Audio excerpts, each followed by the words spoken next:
No problem. All right, welcome everybody. Good afternoon. Welcome to the Standard Specifications and Detail Committee. This meeting is now called to order.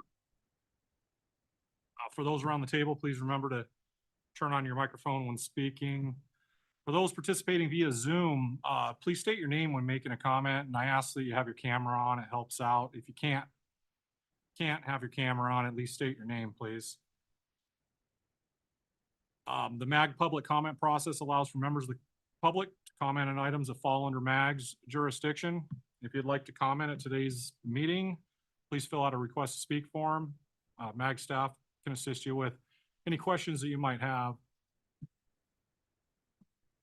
All right, we'll move into agenda item number 2, the call to the audience. This is, or an opportunity is given to the public to comment on items that fall under MAG jurisdiction that are not on the agenda, informational items, or items on the agenda for discussion and not for action. 15 minutes will be provided for the call to the audience, unless the chair requests an exception to the limit. I haven't received any requests to speak for the call to audience. I haven't received any online either. Thank you, Gordon. MAG also provides an opportunity for members of the public to submit written comments via MAG website. Any comments received 2 hours prior to the meeting are shared with the committee members in advance of the meeting for consideration and will be included in the formal meeting minutes. Gordon, have we received any written comments for the call of the audience? No written comments either. Thank you, sir. Agenda item number 3, the approval of August 7th meeting minutes. Gordon will pull those up and we'll scroll through them. Hopefully everybody's had an opportunity to review them.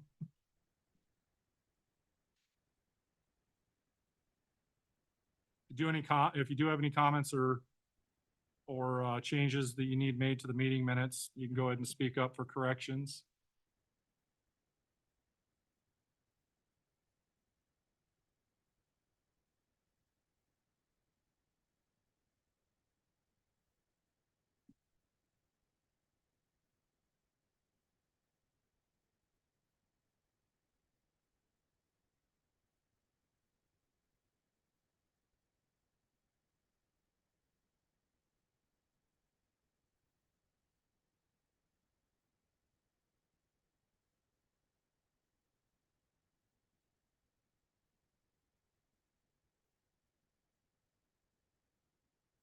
Thank you, Gordon. I haven't heard any committee members have any corrections. At this point, I'll entertain a main motion to approve the meeting minutes as written. Mr. Chair, this is Jose with Phoenix. I'll motion. Thank you. Can I get a second motion for the meeting minutes approval? This is Roy. I'll second it. Roy? All right, we'll move into a roll call vote. Okay. Pull up my sheet. This time we'll run through alphabetical order, starting with ADOT. This is Mike Blaker, yes. Thank you. Avondale, Jim Badowich, Avondale, yes. Buckeye, This is Josh Ford, yes. Chandler, Warren White, yes. El Mirage, Tom Duff, yes. thank you. Florence, Gilbert, Angeline, yes. Glendale, Glendale's yes. Goodyear, Maricopa County, David Fritz, yes. Mesa, Yes. Peoria, Dan Nissen, yes. Phoenix, Yes. Scottsdale, Yes. Surprise, Rob Fields, yes. Tempe, Youngtown. Looks like Florence, Goodyear, Tempe, and Youngtown are not present. Everyone else voted Yes, unanimous. Thank you, Gordon. I appreciate everybody stating their name. That's remote. That's helpful. All right, move into items proposed to be heard, cases under consideration, cases for 2024. This is 24-01 for miscellaneous corrections. Hopefully, everybody's had an opportunity to look through the miscellaneous corrections packet. There's a lot of minor stuff, just modifications. I'll open it up to discussion if anybody had any questions or comments about the current case.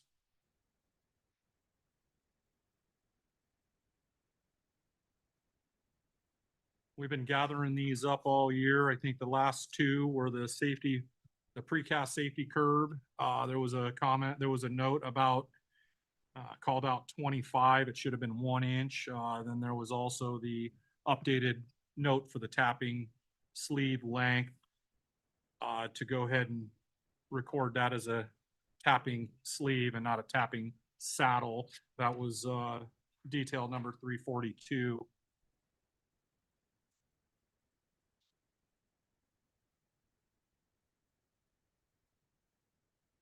So I'm not hearing anything from the committee as far as any additional revisions that need to take place for these particular details and standards that are noted for correction.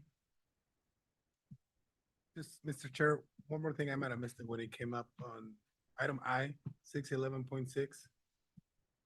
It's just a minor detail, but is this in relation to the video inspections for storm drain? Yeah, that's correct. This was, I think we're leaving it to the agency right there.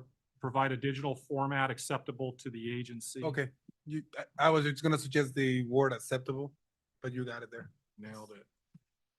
All right, thank you. Any other committee members have any feedback on these miscellaneous corrections?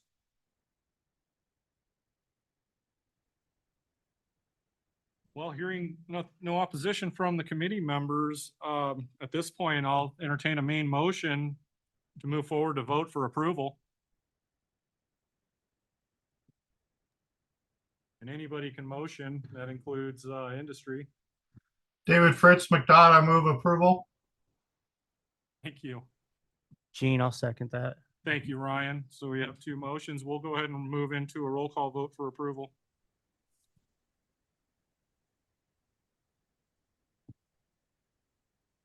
Okay. ADOT, This is Mike Blaker, yes. Avondale, Yes. Buckeye, This is Josh Ford, yes. Chandler, Yes. El Mirage, Yes. Florence, Gilbert, Yes. Glendale, Yes. Goodyear, Maricopa County, Yes. Mesa, Yes. Peoria, Yes. Phoenix, Yes. Yeah. Scottsdale, Yes. Surprise, Yes. Tempe, Youngtown. Motion passes unanimously. Thank you, Gordon.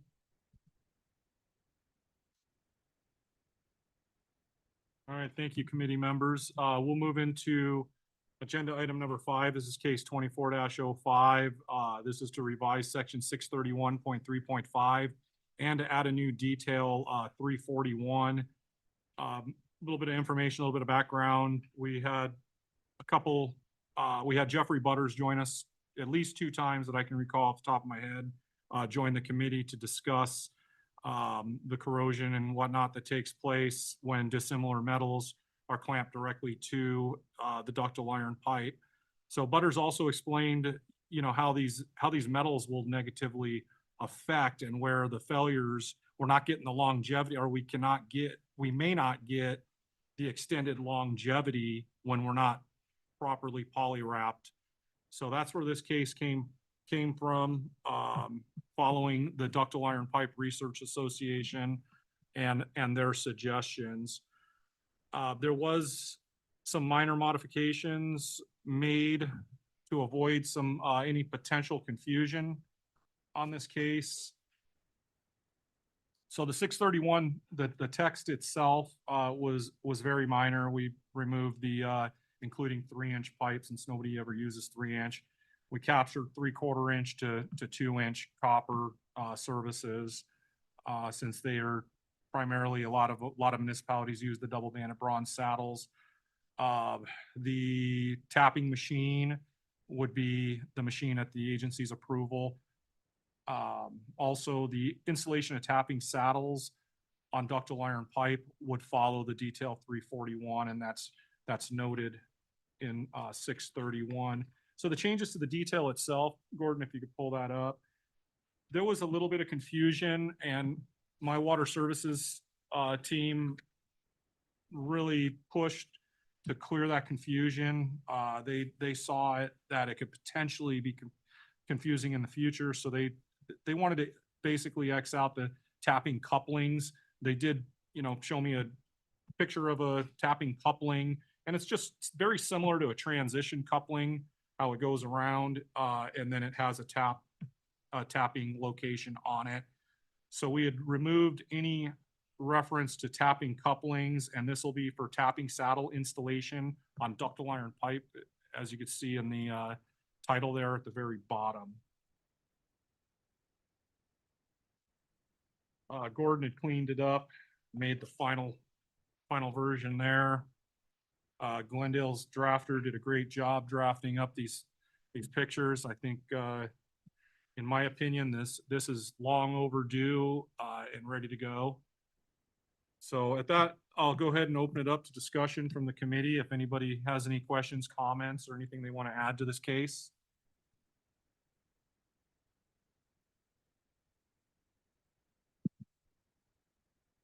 I'm not hearing any opposition. It sounds like everybody's on board with adopting something like this. Is that what I'm hearing?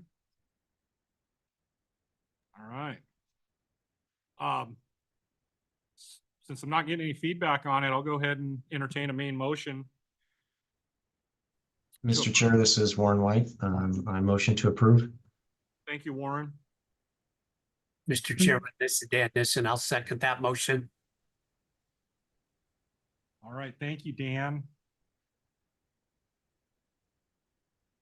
All right, with that, we'll go ahead and move into a roll call vote. Okay, this is case 2405. ADOT, Mike Van Bliker, yes. Avondale, Jim Badowich, yes. Buckeye, This is Josh Ford, yes.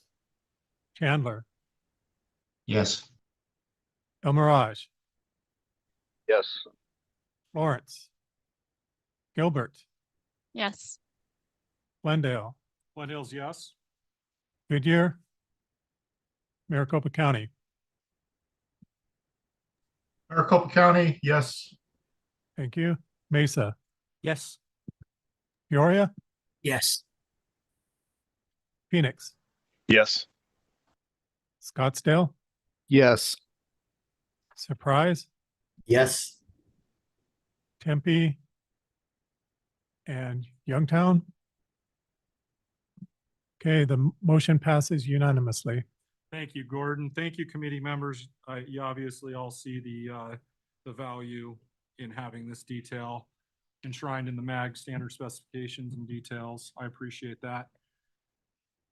All right, we'll go ahead and move into agenda item number 6, case 24-06. This is to update detail 345-2, which is 4-inch and 6-inch water meters with on-site fire hydrants. For those that actually meter on-site fire hydrants, this would be for you.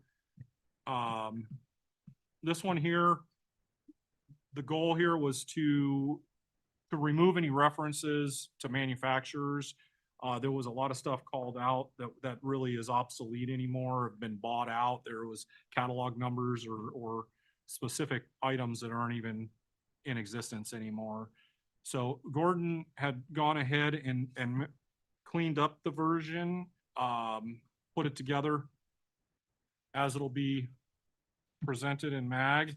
And I to me, it looks like it's ready to go. I hadn't found any other discrepancies in that detail.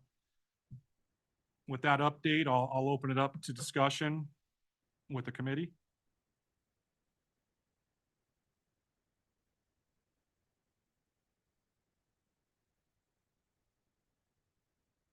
All right, hearing nothing from the committee, at this point, I'll entertain a main motion to approve this case.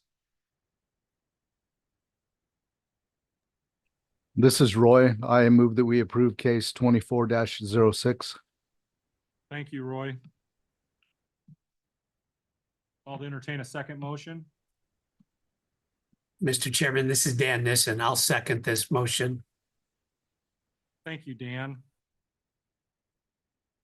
All right, with those two motions, we'll go ahead and move into a roll call vote. Thank you, Chair. Case 2406. ADOT. Mike Van Bliker, yes. Avondale. Yes. Buckeye. This is Josh Ford, yes. Chandler. Yes. El Mirage. Yes. Gilbert. Yes. Glendale. Yes. Goodyear. Maricopa County. David Fritz, yes. Mesa. Yes. Peoria. Yes. Phoenix. Yes. Scottsdale. Yes. Surprise. Yes. Tempe. Youngtown, not present. So the motion passes unanimously. Thank you, Gordon. Thank you, committee members.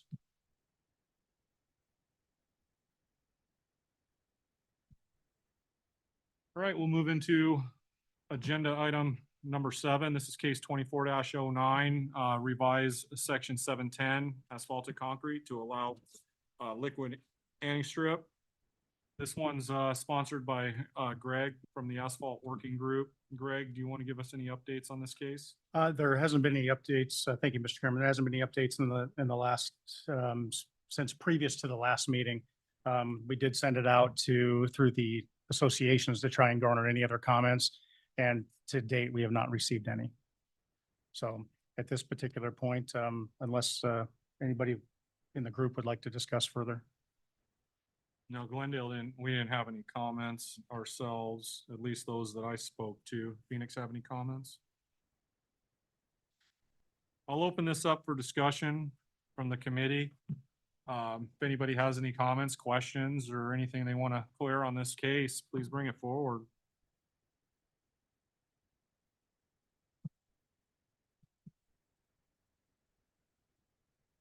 All right, I'm not hearing any questions on this case. With that, I assume it's ready to go. I feel it's ready to go as well, the way it's written. I'll go ahead and entertain a main motion to move this case forward to vote.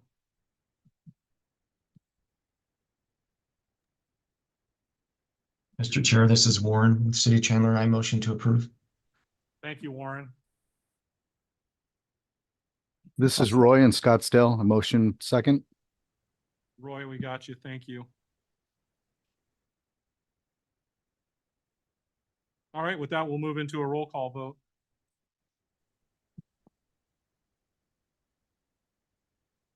Switch things up and go from reverse alphabetical order this time.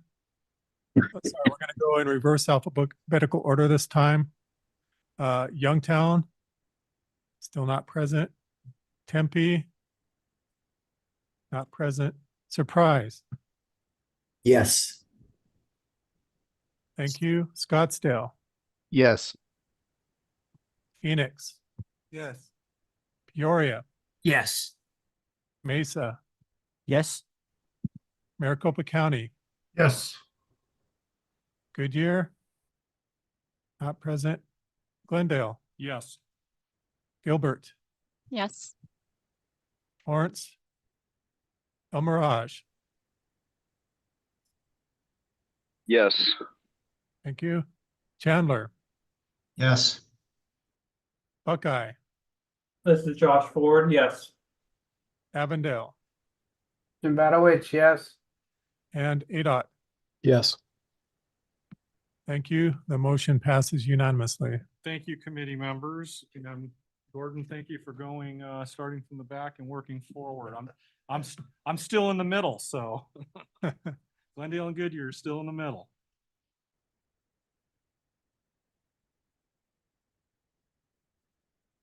All right, we'll move into agenda number 8. This is case 24-11, revised section 621, 760, 771. This is related to corrugated metal pipe, the CMP. This one is brought to us by Jose Rodriguez with the City of Phoenix. Jose, you want to give us any updates or any information on this case? Thank you, Mr. Chairman. There hasn't been any changes since the last time this was presented. For those who have the packet in front of them, the sections in yellow were probably the latest additions that we did. And we discussed on our last meeting. The one thing I did wanted to bring up at our last MAC meeting, we had discussed potentially this being a carried over, but through some of the working groups, there is a feeling that there hasn't been any other new input on this case, so we can potentially take action. So I think we've done, overall as a group, a lot of improvement to this section that was much needed. Even though it's not a common material, but it did incorporate a couple of needed changes, and it also goes along to another outside right-of-way case. And ideally, that's what we would like to push for action if possible. Yeah, this one I believe is tied to a case further in the agenda, which is the 24-E. 24-C. C, is it? Yeah, the underground storage tanks. Gotcha. Thank you for clarifying that. All right, Jose, well, I'll open it up to discussion from the committee. If anybody has any questions or wants to discuss this topic or this case. Mr. Chairman, this is Peter Conderas. I did want to mention that this is these are series of standards that have not been updated for a very, very long time. And we talked about this in the working group, that even if we didn't get everything perfectly right, they're a huge improvement and make a bigger impact on what's actually being done in practice right now. I would strongly recommend considering voting for that. Again, even if we don't have it perfectly right, next year, if somebody sees something, we can always modify that. But these are very, very dated standards that are probably going to bring it 95% up to current standards. Thank you, Good point. Peter. I agree with This you. is Warren. I'll second that comment. Go ahead, Warren. I'm sorry, Warren, I didn't get that. I spoke over you. No, I apologize. I was just saying, good point, Peter. I will second that comment. Great. Does anybody else have any questions or comments regarding this case? Anyone from industry over there? You guys on board with it? All right. Well, getting a few thumbs up over here and no pushback. At this point, I'll entertain a main motion to move this case forward for vote. And keep in mind, any member of the committee, you don't have to be a municipality, any member of the committee, even the case sponsor, can motion to move forward. Gene, I'll make just one comment here before we do the vote. Yeah. So City of Mesa doesn't use CMP pipe in our right of way, but in this particular case, I support the specification update as opposed to just abstaining, as I think it'll provide value for its correlation to the outside of the right of way group details that we've been put together. So while normally I wouldn't have an interest in CMP pipe in the standard details and specifications, in this case, I'll be supporting it. So what I'm hearing is you see the value of it eventually being moved over to the outside of right of way. Correct. Yes. Yeah. I would agree. I think that's, falling on what Peter had brought forward and what he had mentioned. And then you following up with that, I would agree 100%. Thank you, Ryan. Yep, thank you, Ryan. Any other questions or discussion before we move forward?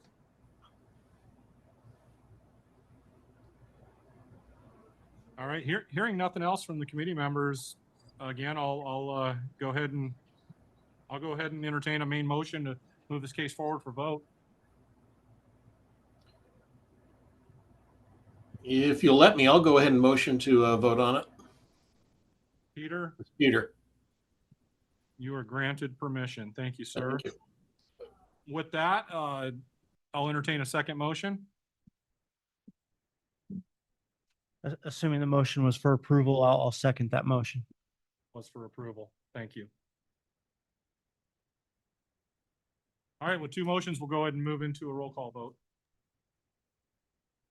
Again, in reverse alphabetical order, this is case 2411. Youngtown, Tempe, Surprise. Surprise is yes. Sorry. Scottsdale, Yes. Phoenix, Yes.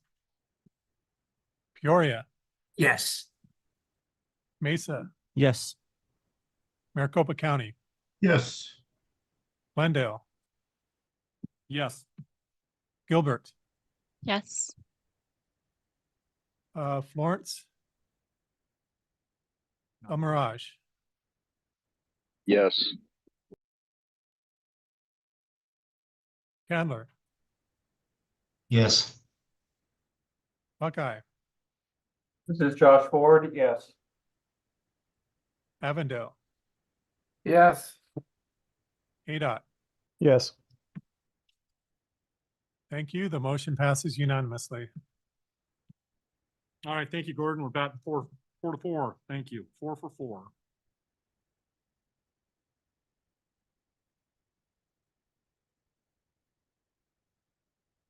All right, we'll go ahead and move into case 24-12. This is agenda item number 9. I'm sorry, case 24-12. This is the rewrite section 626, the corrosion protective coating of sanitary sewer manholes and access structures. This one is brought to us by Matthew Bryan, City of Phoenix, and the City of Phoenix staff. Matthew, do you have any updates on this particular case? Good afternoon, Mr. Chairman. No, not at this time. It looks like it's going to be a carryover to next year. Hopefully in the downtime, we can get this all revised and all the questions answered prior to next year. Yeah, and I think, to that point, Glendale had quite a few, some questions, quite a few comments, not necessarily anything etched in stone, meaning, dying on that hill. It's just more to put these comments in front of the committee so we can come up with a comprehensive standard here and still give the ability for contractors to perform, the work as we all need it without driving, prices through the roof. That's where a lot of these comments came from. And then we did see a few, Glendale did see a few, I guess, contradictions, or maybe not even contradictions, but just not allow, with the pre-coating, shop coating, and the inspections that may or may not be taking place versus the in-place inspections, and just making sure that, we're holding all the contractors to the same standard pretty much. But I know it's going to take some time for everybody, all the committee members, including Phoenix, to go through those comments. There's quite a few of them. I have to ask the question though, Matthew, what is the push to modify the, at this point, it's more than a modification. It's a pretty heavy change. But I guess we can still keep it as a modification. But what's the push to modify this standard so much? Why are we looking at this closely? Because quite honestly, I don't really see any real issues with the standard the way it currently is. But that's my perspective. Yeah, and I see it the same too, Mr. Speaker. I don't truly know at this time exactly why we're pushing so hard with this one. I do know that we do have some new project managers over here now that some different experiences and some, they're wanting to see some of these new things being implemented in there. Okay. I think, next, at the next meeting, I'll probably ask the same question. You might want to pick, everybody's brain and see kind of what their thoughts on it, why we're doing such a heavy modification to it, to this. Yes, and I would like to have the one that's on our side to have time to join the meetings too, to be able to answer some of these questions that come up at that time too, as well. Thank you, Matthew. We do appreciate your participation for sure, and City of Phoenix's participation in this. I'm going to open up to quick discussion with the committee. If anybody has any comments or any notes they want to make on this particular case. Yeah, Mr. Chairman, it's Jim Badowich with Avondale. Yeah, Jim. Can you hear me? Yes, sir. Loud and So, clear. I kind of echo what you said. I mean, there could be some tweaking. It does seem like there's quite a bit of changes, but either way, I guess it warrants us to look into it. But I want to make sure that, that we separate the new installations from rehab, because I think a lot of the issues are with the rehab, and that's fine, cleaning and making sure you got a good rehab product. But I just want to make sure that going forward, that the case sponsor and anybody working on it, make sure you differentiate clearly, rehab versus new construction, because inspectors are going to be reading this in the field, and I just think it's going to get confused. So we just want to make sure that, I don't even know, maybe it should be two separate sections, but just a suggestion. But let's just make sure we separate the two, because I do think there's some significant differences. So.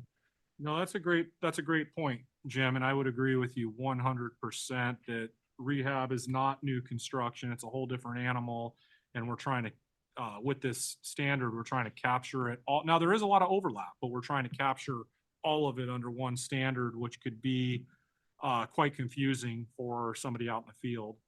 Well, yeah, like the coating and testing, that should be the same for rehab or new construction, but the prep work, you don't need that for a new manhole. So this needs to be, make sure we just keep them separate so it's clear for people in the field and contractors to follow.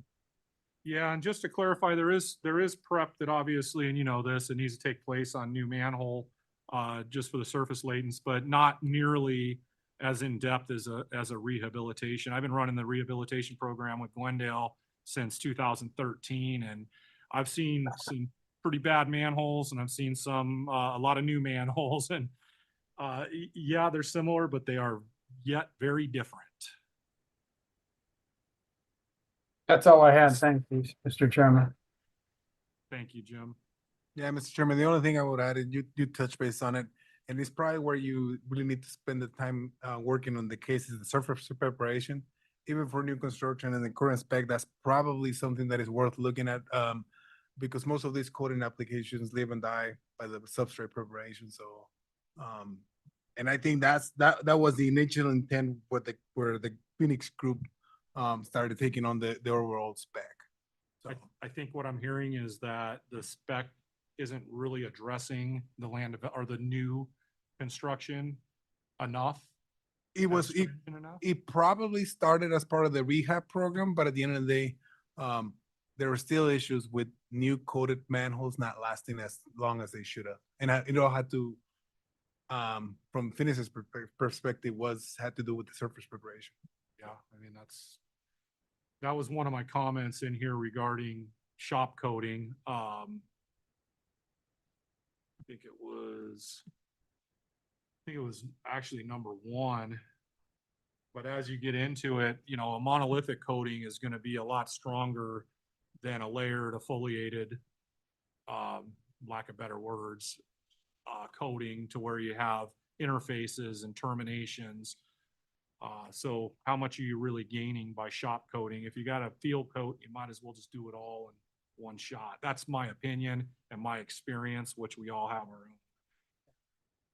But thank you, Jose. Any other discussion from committee members or industry?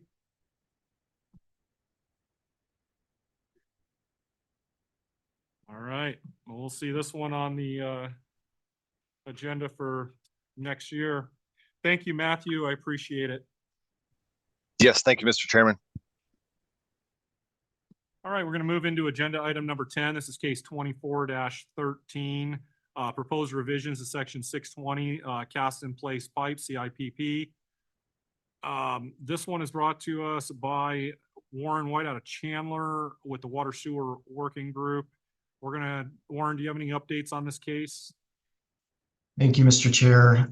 No, nothing new for this month, although there was some good discussion in the Water and Sewer Working Group this past month regarding how best to handle the expansive soils. There was a suggestion possibly to use section 340. So at this point, I think we're planning to carry this forward to next year. So we have a little more time to discuss. I'm working with Blue Corps, of course. They're working with their engineers to look at how best to handle the expansive soils for geotechnical, structural aspects of the cast in place pipe. So that's in process. So we won't have anything right now, but we'll be ready to re-engage in this, I guess, next year. Warren, do you think it's worth it to look at changing the acronym to more of like a CP, cast in place concrete pipe versus a CIPP? I know your slip lining and whatnot we refer to as CIPP. Am I totally off base here? That's a good point. I would have to open that up to the industry folks to see what they're more accustomed to with those acronyms, but I hear what you're saying. The actual section 620 refers to it as cast in place concrete pipe. So that would be more of the acronym would be more of a CIPCP, but just to avoid any confusion, I know when I was talking to some of my guys, they were a little confused. They thought we were talking about slip lining and doing Makes sense. rehabilitation. Yeah, we're definitely open to looking at making that more clear. Okay. Warren, this is Brian Gallimore. Are they proposing this to go in the right of way or? No, not that I know of. I don't think any agency. And what geotech is working on the expansive soil? I mean, because when they cast it, it's you said per 304, but when they cast it, it's against the existing. They dig it, so that's part of the form. Correct. Correct, Brian. It's section 340 was the suggestion. It's just the instance. Let's revisit that sentence as it's written now. So right now we've revised it to what it was said previously. If they do encounter the expansive clays, the proposal now is the excavating and then compacting with the suitable material.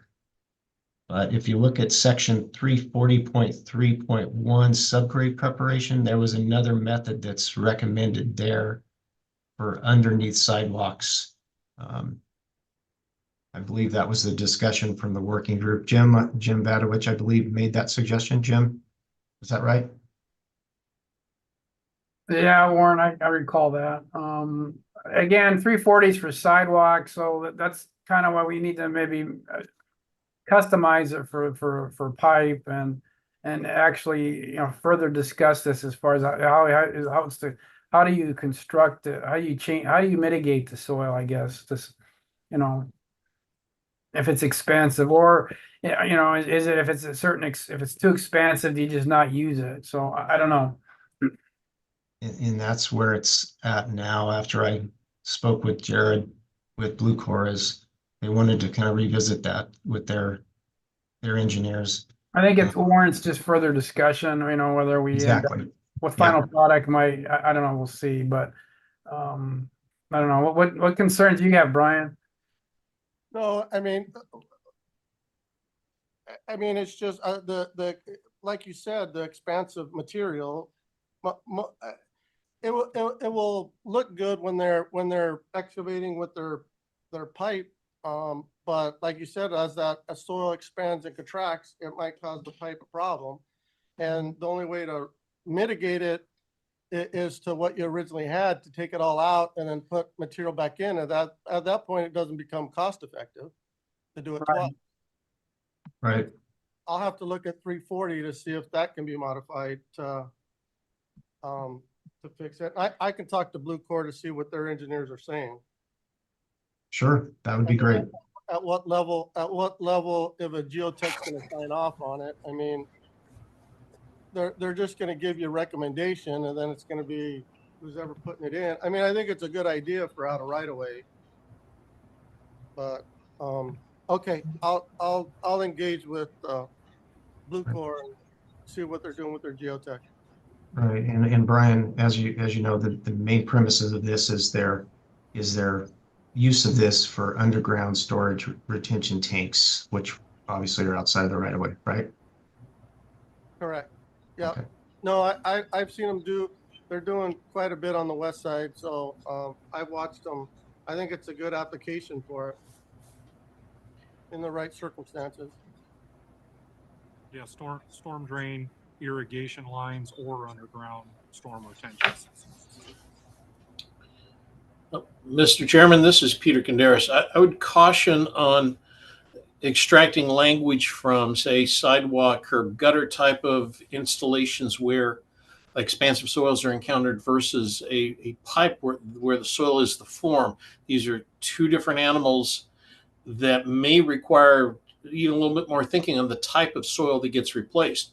For example, nobody would really be bothered too much if you came back with an ABC or granular material to replace a expansive soil for underneath curb, gutter, sidewalk. But for cast and release pipe, that would be definitely a poor choice as a form material. So as this moves forward, it may require its own section on dealing with expansive clays as opposed to trying to borrow from somewhere else. It's a different application. That makes sense, Peter. That makes complete sense.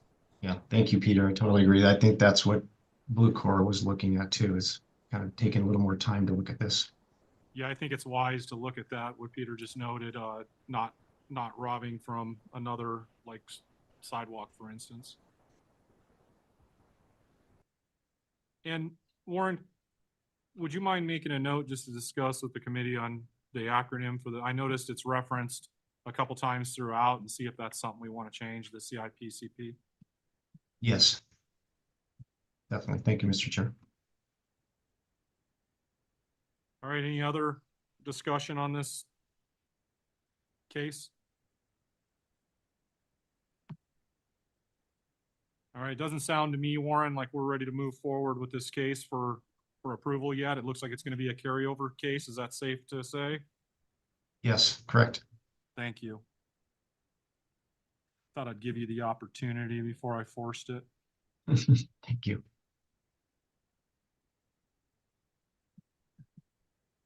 All right.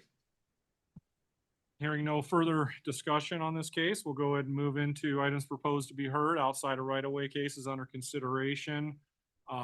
Agenda item number 11 is new outside of right-of-way case for 2024.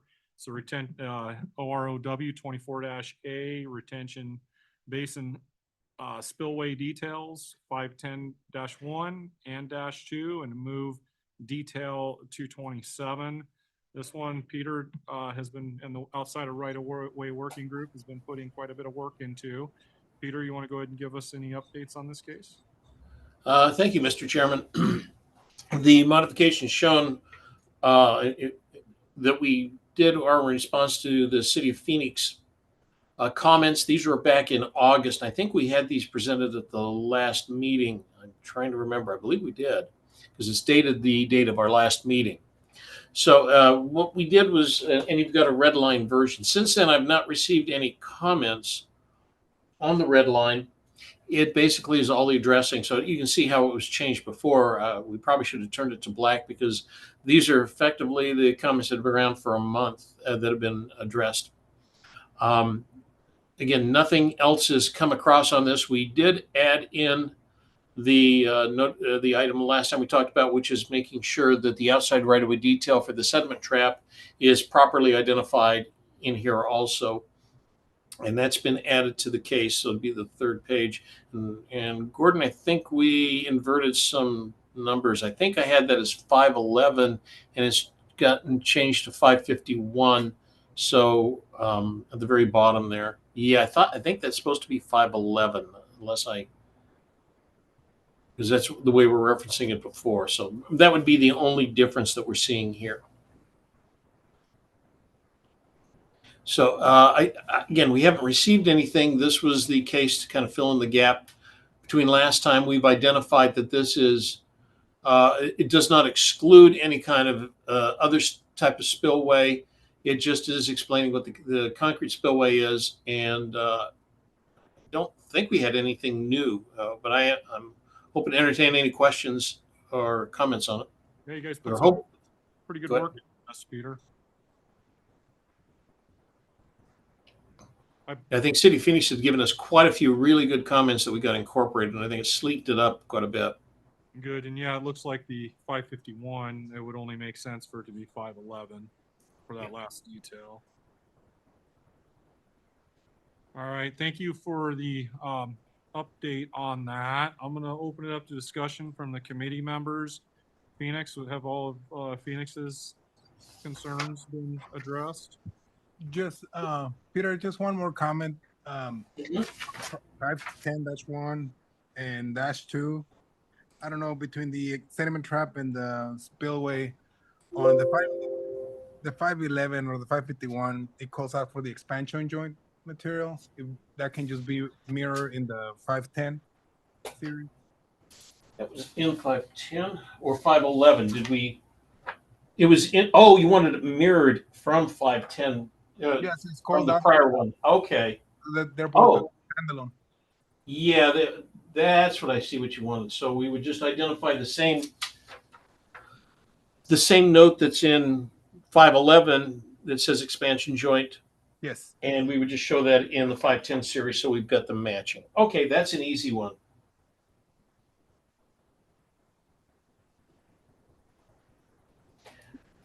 And that would be put on both of the 510-1 and 510-2. You see right here. Yeah, nope, I got you there.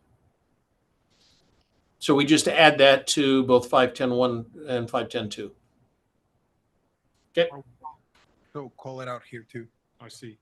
Are we gonna call it out as a half-inch bituminous expansion or anything in particular, or just any kind of expansion, or is it a cold joint? Tells me that it's like a half-inch or 3/8, probably a half-inch bituminous expansion. That's what I would understand the detail to say, but we can price back. Yeah. The existing sediment trap detail didn't have any reference to type. If there is a preference, we can add that. I almost prefer we reference the mag detail. For the sidewalks, Yeah. half-inch bituminous. I'm trying to see what we've got in there. Give me just a second. See if I can pull it up. While Peter's looking for that, is there any other comments from the committee on this case? There it is. So this is Roy in Scottsdale. Just a minor comment. I'm looking at what you got up on the screen there. 510-1, section BB. We've got dimensioning and stuff kind of off on the left side of the section. We've got the dimension for H and note 3 and such. It looks like they're not quite synced up with the detail. The H doesn't, or the dimension lines don't quite go up to the top of the section. So H looks like it's the bottom of the H dimension. Looks like it's not exactly the height of the curb. Looks like it's close. Yep. Where? I'm sorry, I'm not seeing where that's at. Yeah, it looks like it's like the line is kind of below where the radius would be if it had a 3/8 radius, which it doesn't. If it had a radius, it's kind of dropped down a little bit. I see what he's mentioning. You got better eyes than me. Line them up. Yeah, we'll have it. We can have it detailed. This was done off of not a very good CAD system, let's put it that way. Looks like the arrowhead on the 2-inch needs to be on the other side of the line as well. Yes, you're correct. Oh, now I see what you're talking about. There Just we go. minor stuff. Yeah, I had to blow it up on my screen to be able to see it. Yeah, I can see they're both that way. So on the H, let me make sure I'm looking at the same thing. You're talking about section BB. Yep, correct? and it looks like H, the way I'm interpreting it is it looks like the H is in the intent of the dimension is to go from the top of the scupper Yes. to where the end of the camphor where it goes back vertical. May I interrupt for a second here? Are you looking at 510-1, Gordon? Is that what okay, go to 510-1. Yeah, that's You zoom in on the H, the upper arrow for the H. That's what Roy, he's saying, just line that up at the top. yeah. Line it up at the top and at the bottom of the H. Oh, I see what Make sure that comes across because it looks like got it. it looks like the bottom of the H dimension also doesn't look like it lines up with where the camphor and the vertical line. What your actual H is on there? Yeah, it looks like it's. Well, yeah, it should. Yeah, we probably should put a dotted line there just to make sure everything is visually lining up. Yeah, I'm not asking for any additional lines or Yeah. anything, just so that it's. And like I said, this is real small potato stuff here.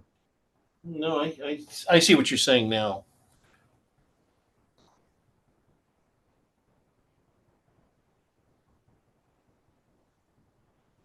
Then the arrow for the 2-inch on that same cross section. Yeah. 510-1 and 510-2. Okay, those are good. The intent on this was to move from the system it's in now to actually put it on a CAD, so that should clean a lot of it up. Because Gordon's not going to accept it from me unless it's on CAD. And then the mention, if everybody's on board, the 1/2-inch bituminous expansion as called out in the sidewalk, what we use in the right of way. It'll last. So do we want to mention a type of, if we're doing that, just using MAG 729, which is expansion joint filler? Well, if that's what you're going to use, then we need to note that. Is that noted in here? I'm sorry. No, that's what I'm questioning, because right now we were just going to take the note from the existing sediment trap, and now there's a reference to an expansion joint material. We should be referencing a MAG section for expansion joint material, which would be pre-molded joint filler 729.1.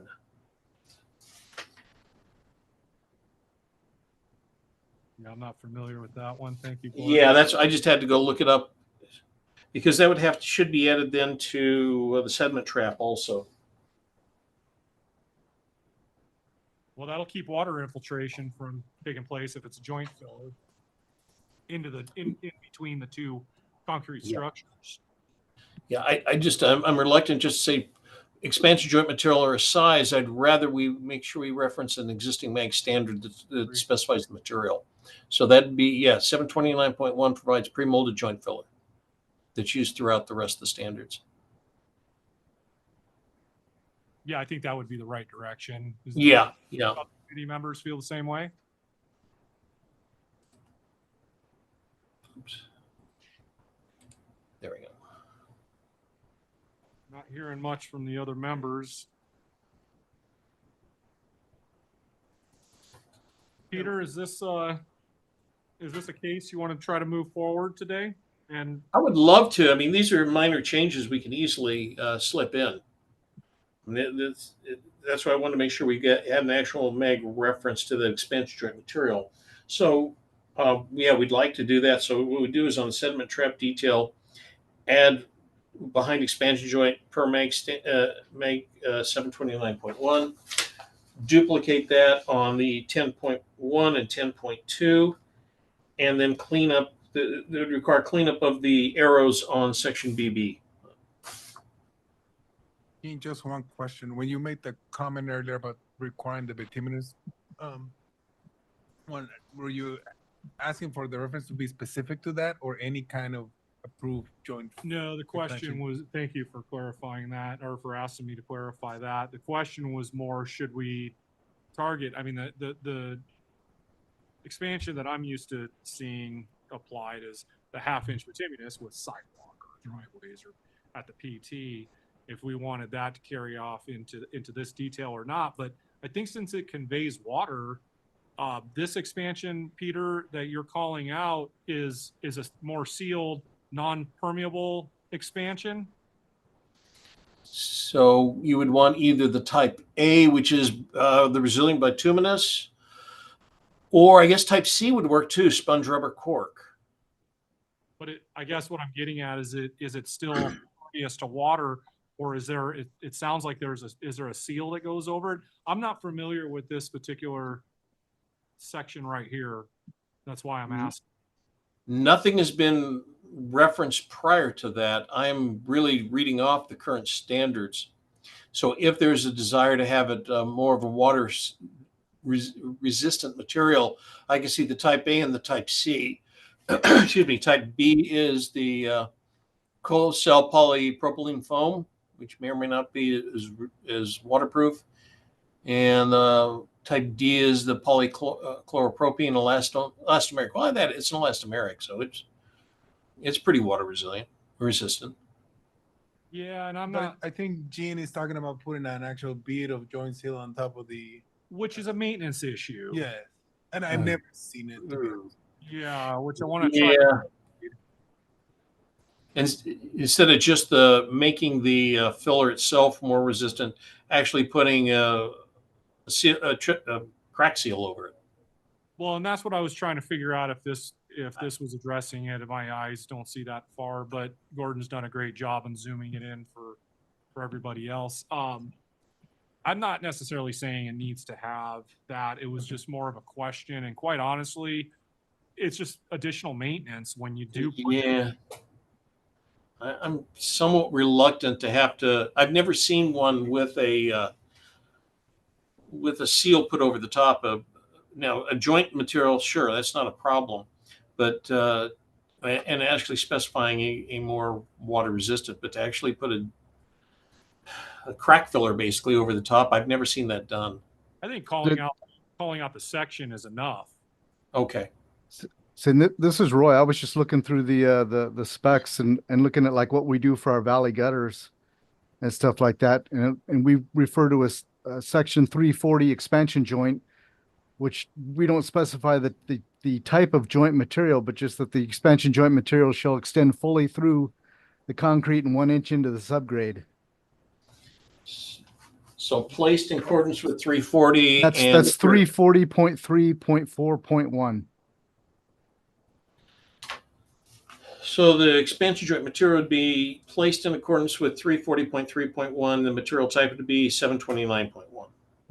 Yeah, 340.3.4.1. 4.1. Yeah. I'm thinking that this is probably going to require a note 4 to explain that. I would, which isn't a problem. Just we say expansion joint to just keep the arrow simple and just add a note that says expansion joint shall be placed in accordance with section 340.3.4.1 and material type shall be in accordance with section type 729.1. Hey, I like that. It's a mouthful, but it addresses both the sections. Yeah, and then we just add the same note to all 3 details, and we keep the drawing simpler. Okay.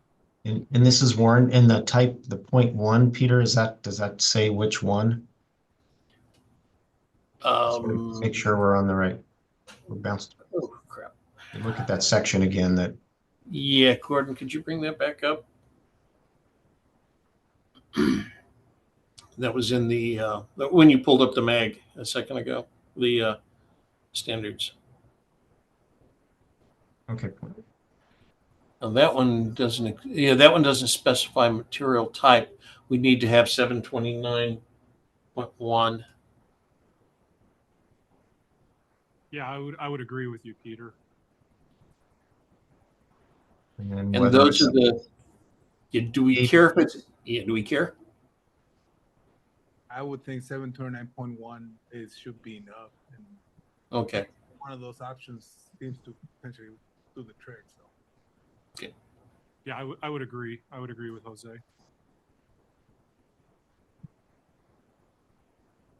Do you want, Peter, do you want to recap real quick on the revisions, the few revisions that we're looking at doing? Shall do. So the detailing for section B on 510.1, and I'll say the same for 510.2, will be cleaned up so arrows match where they're supposed to be going, and again, we'll put it on a CAD system so it's easier to do. So we'll clean those arrows up so ends meet ends where they're supposed to go. The arrow from from the existing sediment trap detail that will become the future 511, shows 551 right now. That arrow that says expansion joint up in section AA will be added to 510.1 and 510.2. And then a note will be added to all three of them. It'll be note 3 on this detail, and then 510 and 511 will be note 4 that will say expansion joint placement shall be in accordance with MAG section 340.3.4.1. Material shall be in accordance with MAG section 729.1. Sounds like you got them all. Thank you. All right, I'll open it up to further discussion from the committee. If anybody had any questions on this case or comments. All right, hearing none, Peter, are you comfortable with moving forward with this case? I am. Yeah, it's been hanging around for a bit. I'd like to see us get this one in. It's that gap that's been missing for a few years now. So, at that point, I'll entertain a main motion to approve with the notes that we just touched on, the revisions that will be made for the final copy. With that, I'll entertain a main motion to move for vote. Mr. Chair, I'll motion to approve. Thank you, Jose. Can I get a second motion? I'll second it. Avondale, Jim Battlewitch. Thank you, Jim. With the two motions, we'll go ahead and move into a roll call vote. Thank you, Chair. This is the outside right-of-way case 24A. With all of the revisions that Peter presented.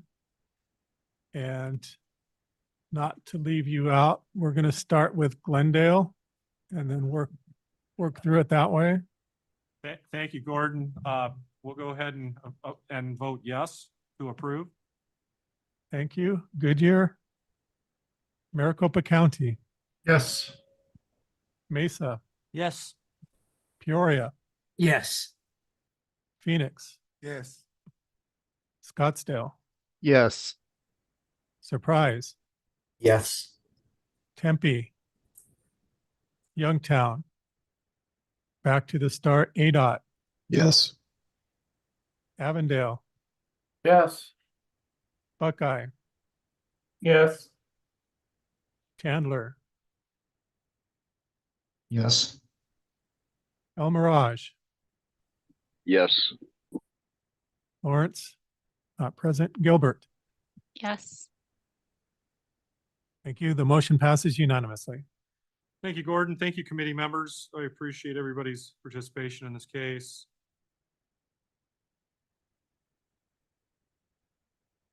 All right.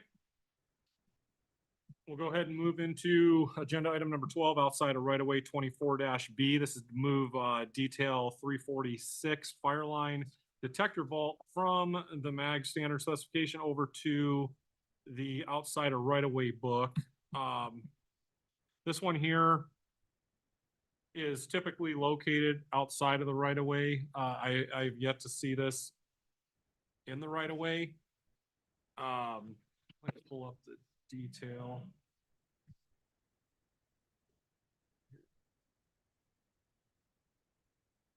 Sorry. There were a few minor changes to the detail. And thank you for bringing that up, Gordon.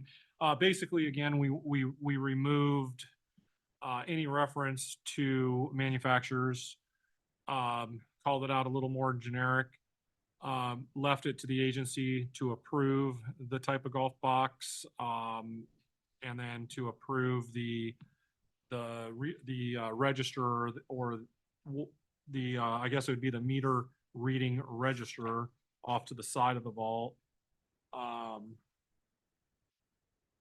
We also removed reference of the 30-pound asphalt roofing felt and referenced polywrap in lieu of that. Note 3, we had changed we had removed the detail 314, referenced the appropriate details 310, 315, and 319. And then again, down in cross section AA, we got rid of the CIP pipe and went to ductile iron pipe, since that's what we see nowadays. I haven't received any requests for changes on this detail or any additional comments in the past 2 meetings. Gordon had done a great job putting together a clean version of it. And what I would like to do with this is I would like to see this case go with these revisions and be moved over to the outside of right of way in one foul swoop.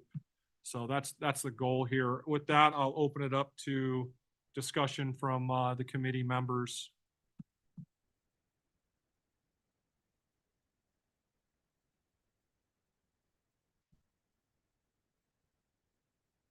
Like I said, I haven't received really anything in the last at least 2 meetings. It could have been more.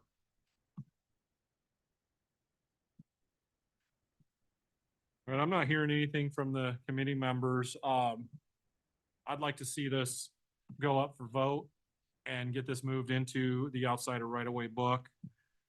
With that, is there anybody that'd be willing to give me a main motion to approve this case and move it forward? Mr. Chair, this is Warren. I motion to approve. Thank you, Warren. With that, I'll entertain a second motion for approval. Mr. Chairman, this is Dan Nissen. I'll second that motion. Thank you, Dan. And with that, we'll move into the roll call vote. Okay, this is outside right of way case 24B. Glendale, Yes. Goodyear, not present. Maricopa County, Yes. Mesa, Yes. Peoria, Yes. Phoenix, Yes. Scottsdale, Yes. Surprise, Yes. Tempe and Youngtown are not present. ADOT, Yes. Avondale, Yes. Buckeye, Yes. Chandler, Yes. El Mirage, Yes. Lawrence, not present. Gilbert, Yes. thank you. The motion passes unanimously. Thank you, Gordon. Thank you, committee members. I think that's great. We are we're utilizing this outside of right-of-way book and lightening up the main standard specifications and detail book. It only makes sense. Thank you guys for your participation.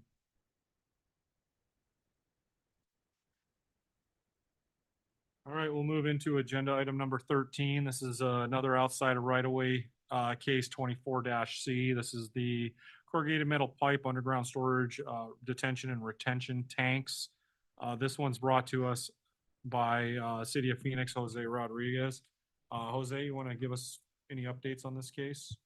Yes, and I think just to remind everybody that didn't see the email, there was a last minute correction that was sent out on this detail. this revised detail does address a couple of the comments that we received last time. I think, from Buckeye, we had a question related to the minimum cover that, the storage tank should have, and note 1 addresses that now. The minimum cover should always be at least 1 foot. But it really should be designed for loading, but, that covers that comment. The other comment that we had was on note 6, is, to make sure that that the pipe itself is anchored during the placement of the CLSM. So that has been added. The correction that we talked about is that the second sentence or the third sentence, we added the option that CLSM can be used to replace hunching and initial backfill. The detail that was initially sent out said it shall be used, but because this is an option, we're just changing that shall to a may statement. And Can I interrupt Go for a ahead. second? Just to let the committee members know that this detail that we were referencing, it just went out, I believe, today or yesterday. Gordon, is that correct? Yeah, the latest version just got posted this morning on the meeting page. And that's where I sent an email out so people could take a quick look at it. Yeah, just in case anybody was looking at a different version and kind of confused on not matching up with the screen. Thank you. Go ahead, Jose. Right. Thanks, Jim, for clarifying. And then there was another comment, I believe, from Jim Badowich at Avondale, that had asked if there was any concern with CLSM and reactivity to the CMP pipe. I brought that concern over to Zach Herbert at Contech, and he talked to his team, and there's no, just to reassure Jim, there's no known issues with that material reacting with the pipe. So,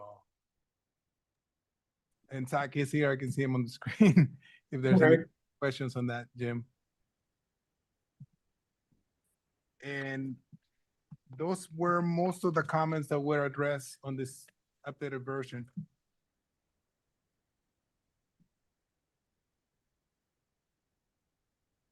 Is Zach online? Yes, he is. Zach, is there anything you'd like to add? No, I think that was about it. We feel like it's at a pretty good place. Definitely put a lot of work and thought into this one, so we think it's at a good spot for vote. And just to reiterate, this is for the outside of right of way. Yes. Yes, yeah, absolutely. Dean, I got a question. I'll open it up to discussion. Thank you, Paul. What do you got? Are we obsessed with spring line backfill up to spring line and then, okay, everybody gets out and we can start whacking the heck out of pipe and stuff? We would like to see a detail as a contractor of that thing being backfilled to the top with whatever select material is required instead of to spring line. When you go to spring line and then start mechanical compaction, you've just put yourself in a really dangerous position. And those holes are no fun to get in the first place. So that's my comment. Jason might have a comment. Thank you, Paul. Also, a lot of failures and stuff we've seen with this is, nicks and scratches and the acidity of the soil's been getting in there and corroding them quicker. And if you select material, 3/8 chips, whatever, you're going to use a flowable material to a top of pipe or a foot over top of pipe with the, with the fabric, that kind of thing, then don't allow any of that dirt to get on that pipe. I think it'd last a lot longer. And I don't think there'd be chances of any jumping jack, sheep's foot, any of that type of thing, penetrating the, or even out of rounding, if that's the right word, the pipe. That's a good point. The filter fabric, I see it's noted as optional. Yeah, maybe I speak to some of that. Oh, go ahead. So note 8 allows for the use of flowable fill. And it is, so to answer your first question, Paul, we did kind of start out with that convention of initial backfill and hunching and then initial backfill. But this detail does allow the use of CLSM from the bottom of the pipe to the top of the pipe for both on with CLSM and flowable fill. So Meaning like chips, Flowable Chips, fill? I guess that's one thing we can look at. We specify a 3-inch maximum aggregate size. I don't know if that's something where we need to go back and look if it's just more of a I don't know, 57 rock or something more. 3 more inch gets pretty large. And I think I can help with some of these points too. So I guess first off, thanks for those comments. Second, so yeah, we do just have the backfill materials called out as one option, the haunching, initial backfill, final backfill, which is the same for all utilities, as you all know. So in that case, you wouldn't need fabric since that is aggregate based material. There's really no path for soil migration to happen. So it wouldn't make sense to have fabric wrapping that trench is the thought process there. And so note number 8, where we're pointing towards the fabric, is more the install method that you were describing with backfilling with chips all the way up to the top of pipe, which is a slang word for a type of stone that some contractors use. And so note number 8 is a industry standard for what type of stone, and it's an ASTM that's followed. What type of stone would be good backfill for flexible pipe like CMP? So that would include the 3/8 inch chips, which is not an official word. So we wanted to call out the actual aggregate size in the ASTM spec. And that would be more so whenever the compaction testing is not practical or not safe, like you all were describing. And if for whatever reason there just was not enough space even to do rock backfill, which we don't typically call that flowable fill, even though some folks do. The true flowable fill would be something like a CLSM. And if you were really, really tight on space and couldn't get that entire backfill envelope to fit in the trench that you have available, whether it's one barrel or multiple, that's whenever you could look at a CLSM. So really there's 3 different backfill options here. You can go the traditional mag haunching, initial backfill, final backfill, or you can do this rock for your haunching and your initial backfill, or you can do CLSM for the haunching and initial backfill. And that also include the bedding as well. Zach, I have a question. Should that then read, instead of 3 inch, isn't that 3/8 inch? So 3-inch is the maximum size per ASTM that you would want a rock. So 3/8 inch would fit within that spec. That's not really a requirement. Just the requirement would be for it to be less than 3 inches. And if it's greater than 3 inches, then you can't really achieve the proper level of compaction for the pipe per ASTM. So 3/8 inch, even though that is a local kind of common rock, this would allow 57 stone. This would allow all sorts of stone that has been vetted and tested by ASTM, be good rock. The only thing, and I'm not sure, we can potentially do a little bit more research on specifying either of those options. 3-inch throws red flags to me. Mhm. Is there a, Zach, I'm not familiar with that ASTM. I probably should have pulled it up before I came, but is there a percentage of a maximum percentage of the 3-inch, like no more than 2% of above 1 inch, or what? How is the ASTM written? Do you recall? I do not recall off the top of the head. I'm pretty sure it is just no aggregate greater than 3-inch. I can confirm, but pretty sure there's no tolerance. Theoretically, that backfill, based on that logic, that backfill can be 2 to 3 inch rock. Is that fair to say? Anything less than 3-inch, correct. Do you know by any chance, either Greg or Paul, exactly when you ordered chip? Was you just called 3/8 chips and? It's, this is Jim Battle at Javin. I got a problem with all of number 8 note. I mean, it's just contradictory. You got open graded, angular, I mean, if you're dropping angular 3-inch rock, that's gonna that's gonna damage that pipe, the way these contractors drop it. That needs to be like a number 57, something around that, I think. I mean, you gotta talk about constructability here too. This is not gonna work.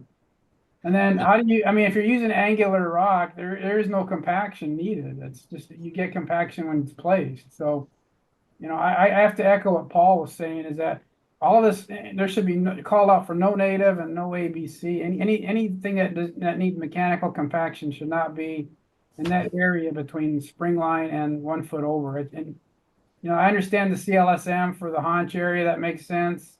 But, you know, that other area between spring line and 1 foot should be a open graded angular rock. Yeah, we can, you know, talk about the size requirement, but I just don't think trying to compact that tin can, you know, it's just not, I just seen too many issues with that. So a typical chip would be an ASTM C33 number 8 course graded. Yeah, That's typically the way we call it out. Yeah.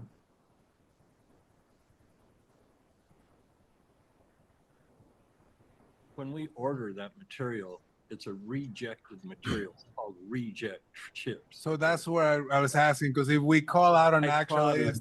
ASTM and we test it, is it gonna pass? So we have to look at the ASTM, and I don't have it readily available. But so the reason they call them reject chips is because it's just a fine fraction that comes off the bottom of making 57 rock. So they have to pull that bottom end off in order to maintain the gradations within the 57. So that's why. Well, and the reason being is because it's slightly finer than anybody would use for a 3/8 nominal, you know, per ASTM standards. It's slightly sized less than that, and it gets called reject because everybody's like, okay, what am I going to do with it? They got piles of it when they make Conax. And the challenge will be, right, so is there a spec to? Yeah, I'd have to look at ASTM 798 to see how that's even written.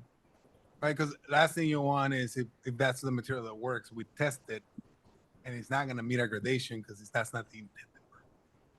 We can look into it a little bit more. Let me see if I can get it. Well, in that sense, we may not want to call out C33 type material.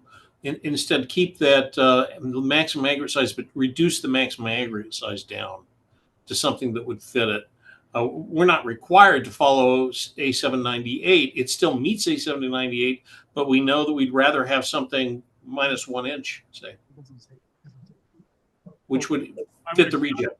I would agree with that, Peter. I think 3-inch just throws red flags to me, but if we were to reference the ASTM and then call out a threshold, you know, I'm just recapping on what you had said, call out a threshold of maybe 1 inch maximum. There's no reason why we couldn't do that. Yeah, that's why I'm wondering if we even need the ASTM A798 if we're just going to say we want a maximum aggregate size of 1 inch. Open graded. Yeah, open graded with a maximum size of 1 inch. Yeah. That would work. Yeah, agreed. We have no issue with that for sure. And we're kind of conflating flowable with CSLM.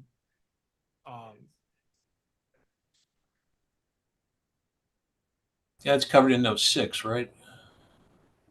And quite honestly, when a pipe is backfilled with chips and I have to go in there later, or we have to go in to do a repair, or we have to do a lateral line off of it, those chips are flowable. I mean, it empties right out, but I don't want it to be confused because Zach, you had a great point. It's being confused with controlled low strength slurry. So we would use the fabric where we have the open graded for note 8 materials would be would be fabric, because we definitely don't want to have voids available for fines to wash into. I've been through horrible cases with that. Do we want to take out may be used in 8? I understand the use of may also in note 6, but I don't like may used because contractor is going to say, well, I just want to use native. But we need to be more direct, I think, in number 8. Was that comment on number 8 or number 6? Number 8. And a couple of thoughts for you guys to chew on here too. So aggregate base course, the natives do not typically meet that. That's fairly granular material. We follow AASHTO specifications for most of our industry backfill details. And almost every geotech report I read, the natives do not meet the granular fill that would also meet an aggregate base for fill within that pipe zone. So the contractor would probably have to use some sort of granular material with it. So really to have CMP installed correctly and perform well, you need a material that's granular and that's not corrosive to the pipe material. So technically, your aggregate base could work if it was installed properly, but I hear you if you all want to eliminate that as an option. But one more thought on this rock too before I forget. So angular is really the preference on the rock. The coatings are fairly durable. The rock bouncing off of it's not going to scrape that coating off, but it being angular, that is going to allow for the rock to compact better and interlock with other rock within that backfill envelope, as opposed to if it were rounded, you couldn't necessarily get that same amount of compaction and strength with the material. It wouldn't interlock as much. So that's why angular is really the preference there. I think there's three methods, right, that we're just discussing. Is the mechanical action using angular rock, but then the other option is to use CLSM or I don't know, global fill until we find a better word with chips. So that's what's been discussing. We probably just need to maybe lay out the notes in sequence and I think with angular rock, you don't need much compaction effort at all. You just place Correct. it for compaction. It's tamped. All you do is tamp it in place. You don't compact it. Right. Yeah, That's exactly. the beauty. That's the beauty of only requiring that, because then you don't have the heavy equipment that could damage the pipe. So, that's why you don't want native, you don't want AB, you want the open grain. It's like you got it, just not as big as 3-inch, and just tamp it like Peter said, and you'll be fine. And then put the fabric over it, the fines out, and it works. We run into the same problem in the power industry with wood poles. This is the same problem down to the annulus on the outsides of wood poles. You can put a jumping jack down there, but it's a useless effort. But if we go with the open graded angular rock, we just need to tamp it in place. And we're actually trying to write some specs that way nationally right now to identify, well, what does tamp mean? And I think that's going to be just as effective. You can't test it anyway, so why establish it as compacted? It doesn't take much vibration, and that can come from. Nope. And nothing written so far disallows the use of a rock shooter. I know they're talking about hand shoveling around the haunch, but I know a lot of contractors use rock shooters to get the material in, preventing from getting down in the trench or over the top of it. So they'll shoot that gravel around the pipe. So I don't see anything disallowing it, but I'm just saying, are we going to address it or just leave it? So that's the challenge, right? I mean, when you start using angular rock, that's where you want to actually do the shoveling, because you want to make sure the material is not going to flow. You got to make sure it guts underneath those hunching. When you're using CLSM, and I'm not sure, I'm assuming that when you're using the chips, it's not much of an issue, but it is.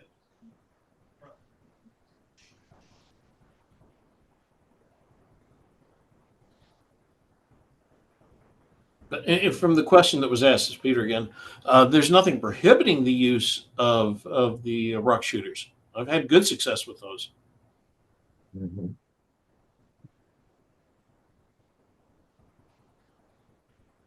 Agreed.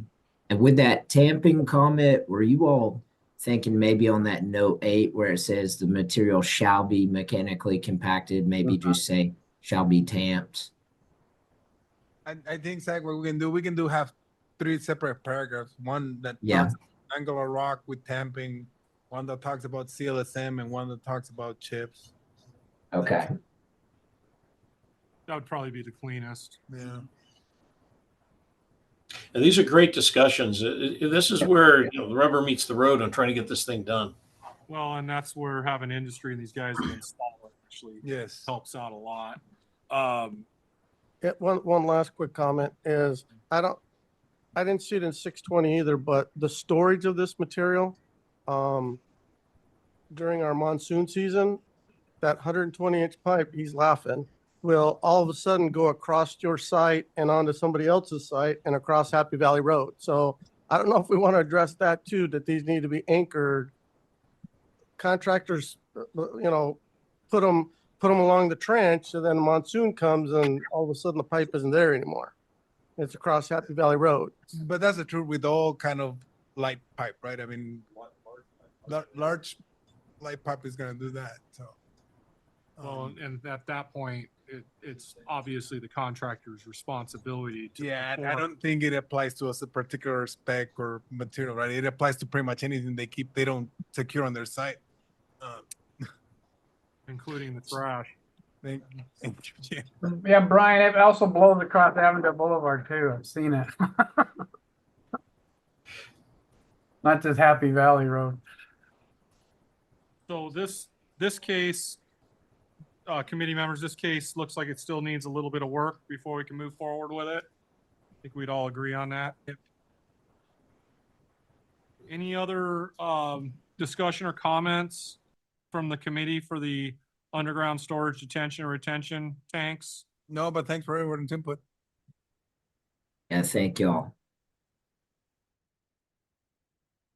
Thank you, Zach, for jumping in and helping answer some of these questions and being interactive with the group. Absolutely. Thank you. Okay, well, not hearing any further discussion on this agenda item, we'll move on to agenda item number 14. This is outside of right-of-way 24-D. We have a new detail, OROW 524, section OROW 665 infiltration trenches. This one's brought to us by the outside of right-of-way working group. Peter, you want to give us an update? This is for information and discussion only. Yes, we hadn't had any changes to it since our last discussion in August. Our thought was this is getting carried forward. In particular, I would like the committee members and the staffs of the agencies to look at the section 665 that's been written for this outside of right-of-way 665. In addition to the detail, I'd like to make sure we have a good close look at that and get comments, especially where we start talking about the testing, percolation testing, things like that. So I knew we wouldn't be ready for it, but I'm really hoping over the next few months we get some good comments on that and see if and how we want to incorporate the 65.5 information. It's a different approach than we've done before in a construction specification. The other thing is we have not incorporated anything relative to inspection by any kind of real inspection on this. And I think that I've gotten a lot of verbal feedback saying that there is probably going to be a need to have some level of inspection on this to make sure that it's getting in the material that you want to get it. So again, I think we need comments back and review, and we can keep addressing this as we get them, especially in January, hopefully come back with some good comments. As a municipality, we might have to open up another division outside of right-of-way inspector. Peter, this is Warren. I saw your comment added on the page above there. It looks for the not becoming a dry well, so that looks good. Yeah, I had to inform a lot of people about that. I had to tell people because there's been several that didn't realize that existed. So I was surprised too. So I'm glad you informed us, Warren, on that, because I've been telling people about it. Make sure they understand that. All right, we'll open this up to discussion from the committee. Anybody have any comments or questions or anything on this case they'd like to bring to the committee?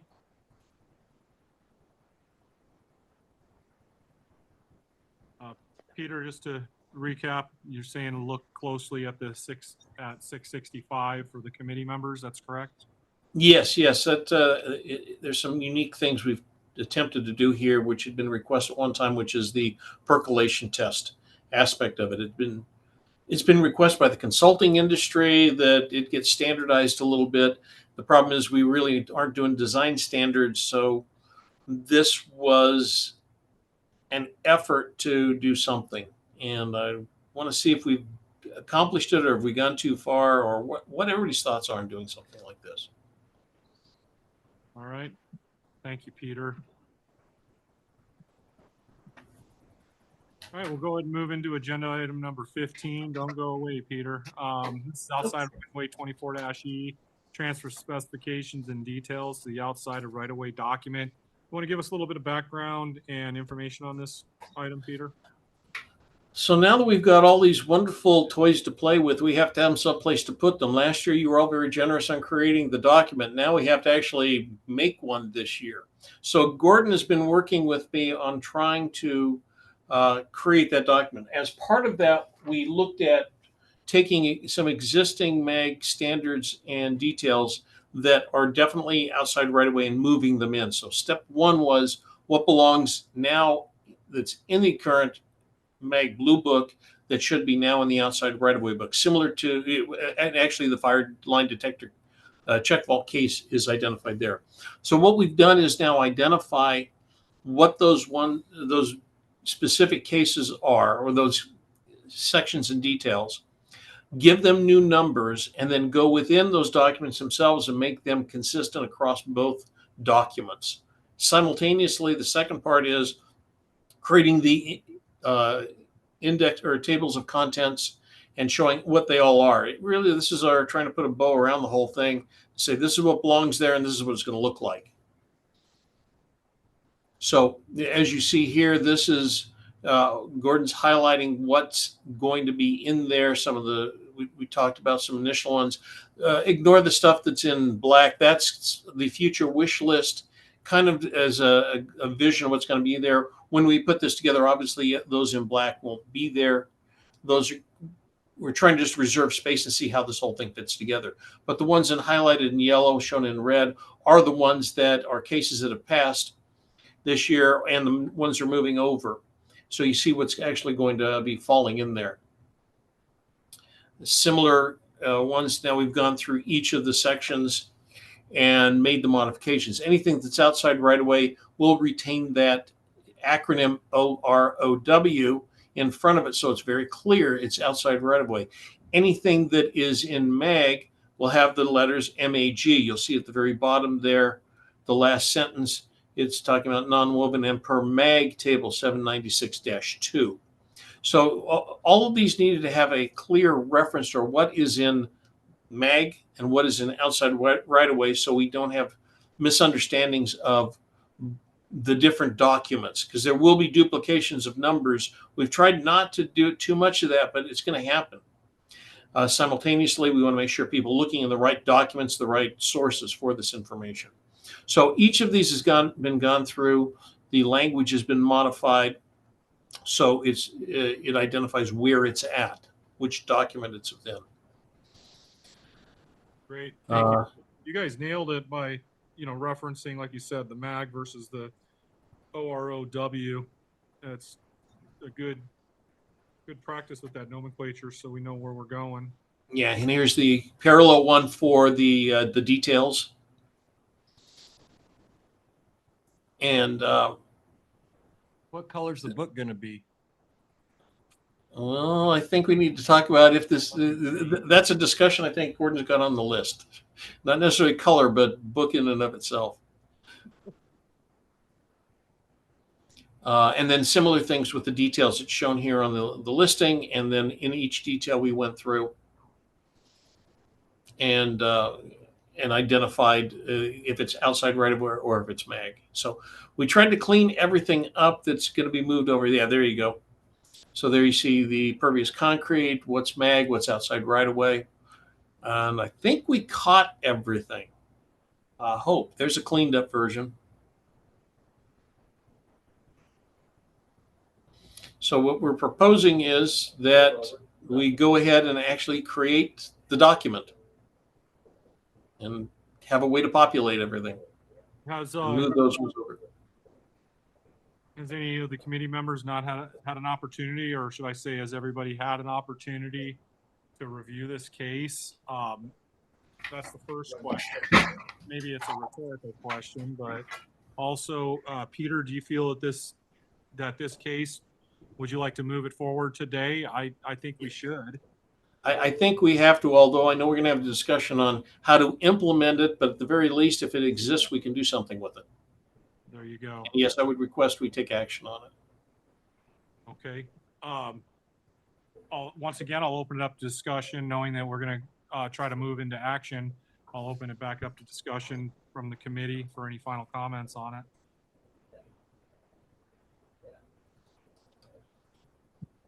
And we'll take a survey on what color to make the vote later, but we already got a vote for blue.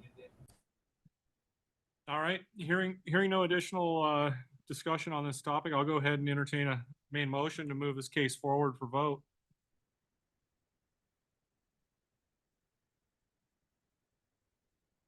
Mr. Chair, I move to approve case OROW 24-E, the transfer specifications and details to the outside of right-of-way document.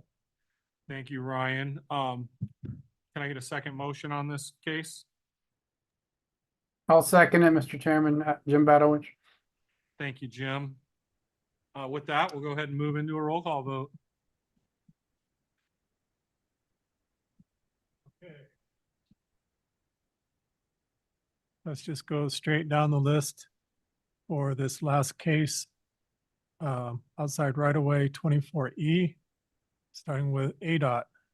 Yes. Avondale, Yes.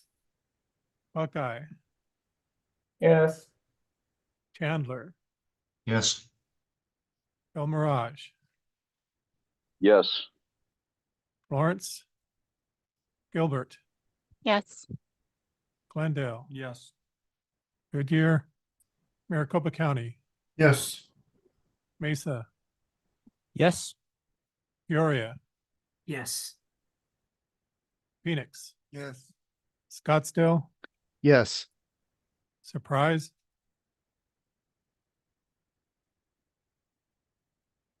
Surprise, you still there? Tempe, Youngtown. Okay, it looks like we have unanimous. Thank you, Gordon. Thank you, committee members.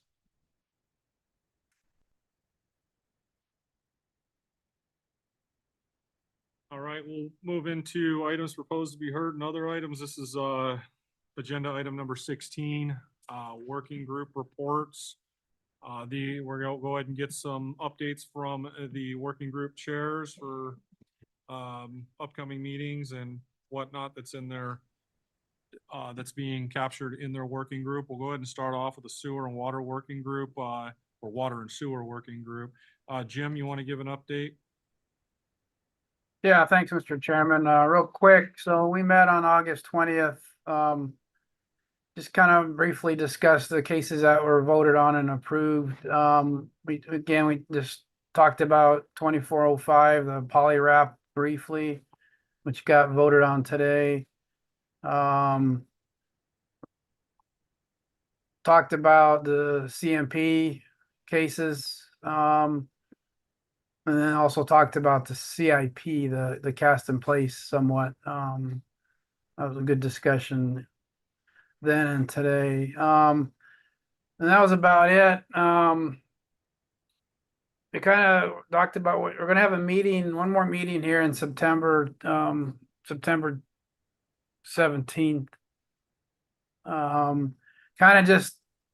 Kind of set the table for next year. So we're going to go over the cases we want to address. We spent some time talking about the testing for sewer. So that's something I think we're going to bring a formal case next year on for the sewer testing, the mandrel specifically, and video. And then also we also, looks like the PEX pipe, alternate for sewer or for water services might get some legs next year. So you'll probably see that come. And, so that's about it. Yeah. So one more meeting, we got some things to talk about still, we continue on what we discussed today. Hopefully there's an interest and people show up to do that, like the CMP, and get that put to bed so that we can vote on it maybe first part of next year. And then, like I said, just go over some of the upcoming cases we want to address next year and any other new things we need to look at related to water and sewer and pipe. So, and that's it. So we'll see everybody on September 17th at 1:30. Your next meeting is September 17th? Yes. Okay. Thank you. Thank you, Jim. All right, we'll go ahead and give it over to the Asphalt Materials and Concrete Working Group, Greg or Brian or Jeff. Or, well, Jeff's not here. Brian is not here. Greg, Brian you're on. had to leave, so it's just me. So we had our meeting on August 15th. We talked about the case that we voted on today. And then I'll kind of take number 18 right now as potential cases, just like Jim did there too.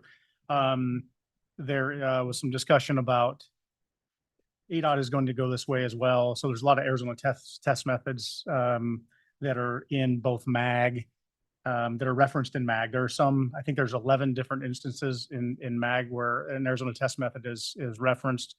3 of those have either an Arizona test method or an AASHTO test method. ADOT is going to be transitioning to AASHTO. There's been a lot of discussion at ATTI and what that all looks like. So this will be the next few months will be kind of gathering data and see what it looks like early next year. But we expect this to probably be a case in probably not January, but probably February, to outline all of those instances and kind of update them to where it looks like everything's going to go. The kind of the backstory from all of this too is when you have everybody's looking for people and more people are coming here all the time, and nationally people use AASHTO. When they come here, you would have to be recertified into an Arizona test method for certain aspects. So it gets to be problematic for somebody that is, so it's for more of a consistency from the national level and ease and use of certifications is kind of the reason behind and why. So we expect that the case probably in February, but that was basically the gist of it. We have no more meetings planned until January. We're just gonna be collecting some data. I know there's at least one more ATTI meeting between now and the end of the year. And we'll see where that goes and go from there. All right. Thank you, Greg. Outside of right-of-way working group, Peter, you want to give us an update? Sure. Yes, thank you, Mr. Chairman. We met on August 15th, and we've discussed several of the details that and the cases that we've gone through. I don't think there's anything new on that. So in our next meeting, we'll continue working on the case 24 C and D as the carryover cases, particularly D. After the discussion today, I think we'll have a good chance to talk about how we want those details to be worded and try to get something ready. So January, we've got that set and done, and we have an early vote on that.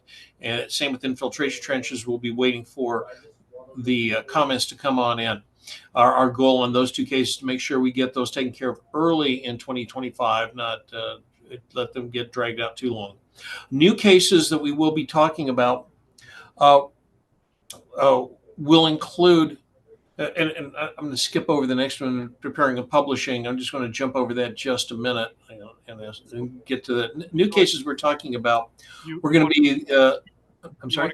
Move to agenda item number 17. Is that what you're saying? Well, that's what I just wanted to mention quickly, the new potential cases, and then we can jump to that agenda item, not worry about it here.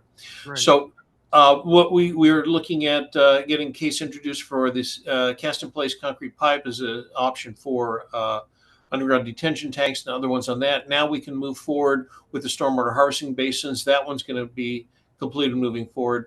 We're going to now be looking very strongly next year at the existing agency supplements to see how those could be adapted and moved into or adapted for use in the outside right of way. That's going to be a major effort next year, and we'll start looking at those probably in the next meeting. I think we scheduled some time just for that. The other thing, I did get an email note through Ann Reichman at ASU. City of Tempe's foresters got interested in our working group, and we're going to give an invite to attend. There's some interest in creating a MEG standard for tree protection during construction. And so we'll go ahead and host that. I'm not sure which book it necessarily belongs in, but we'll go ahead and host that opportunity to discuss those issues.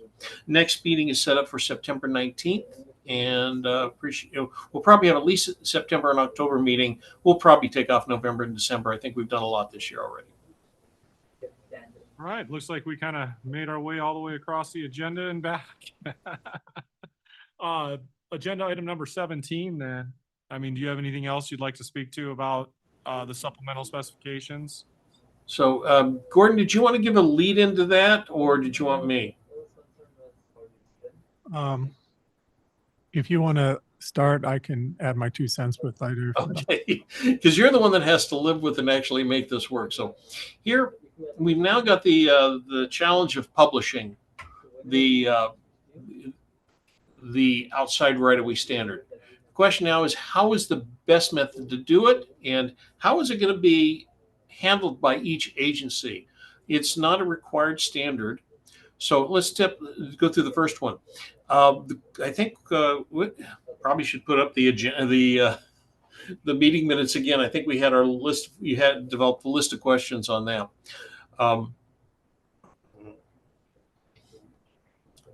So here we've got the challenge of how do we publish it, update it? What do we do with this? Do we call it a spec book? Do we sell it as a spec book? Is it going to just be electronic? Maybe for the first year, that's what we should do, is keep it as electronic.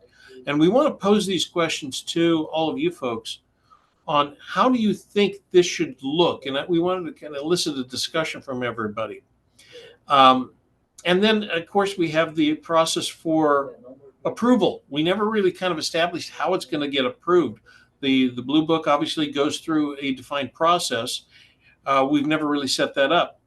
We really do want to have a digital version the first in January of everything we've done so far. It'd be a waste of time to have done all this and not get it in people's hands. So we're hoping that we at least contemplate having a digital version in January that would have all of these things. That answering the question, what color is going to be the book? I don't know yet. It's going to be some electron color at this point, and then we can move into that. But we need to start talking about these things. There's no immediate rush to have to sell it, but obviously it would be nice to have it as a companion to the existing MagSpecs books. And Gordon put some introductory stuff. We talked about the forward to introduce how the books complement each other. We never really discussed that. We come up with some language that talks about how the books get used together.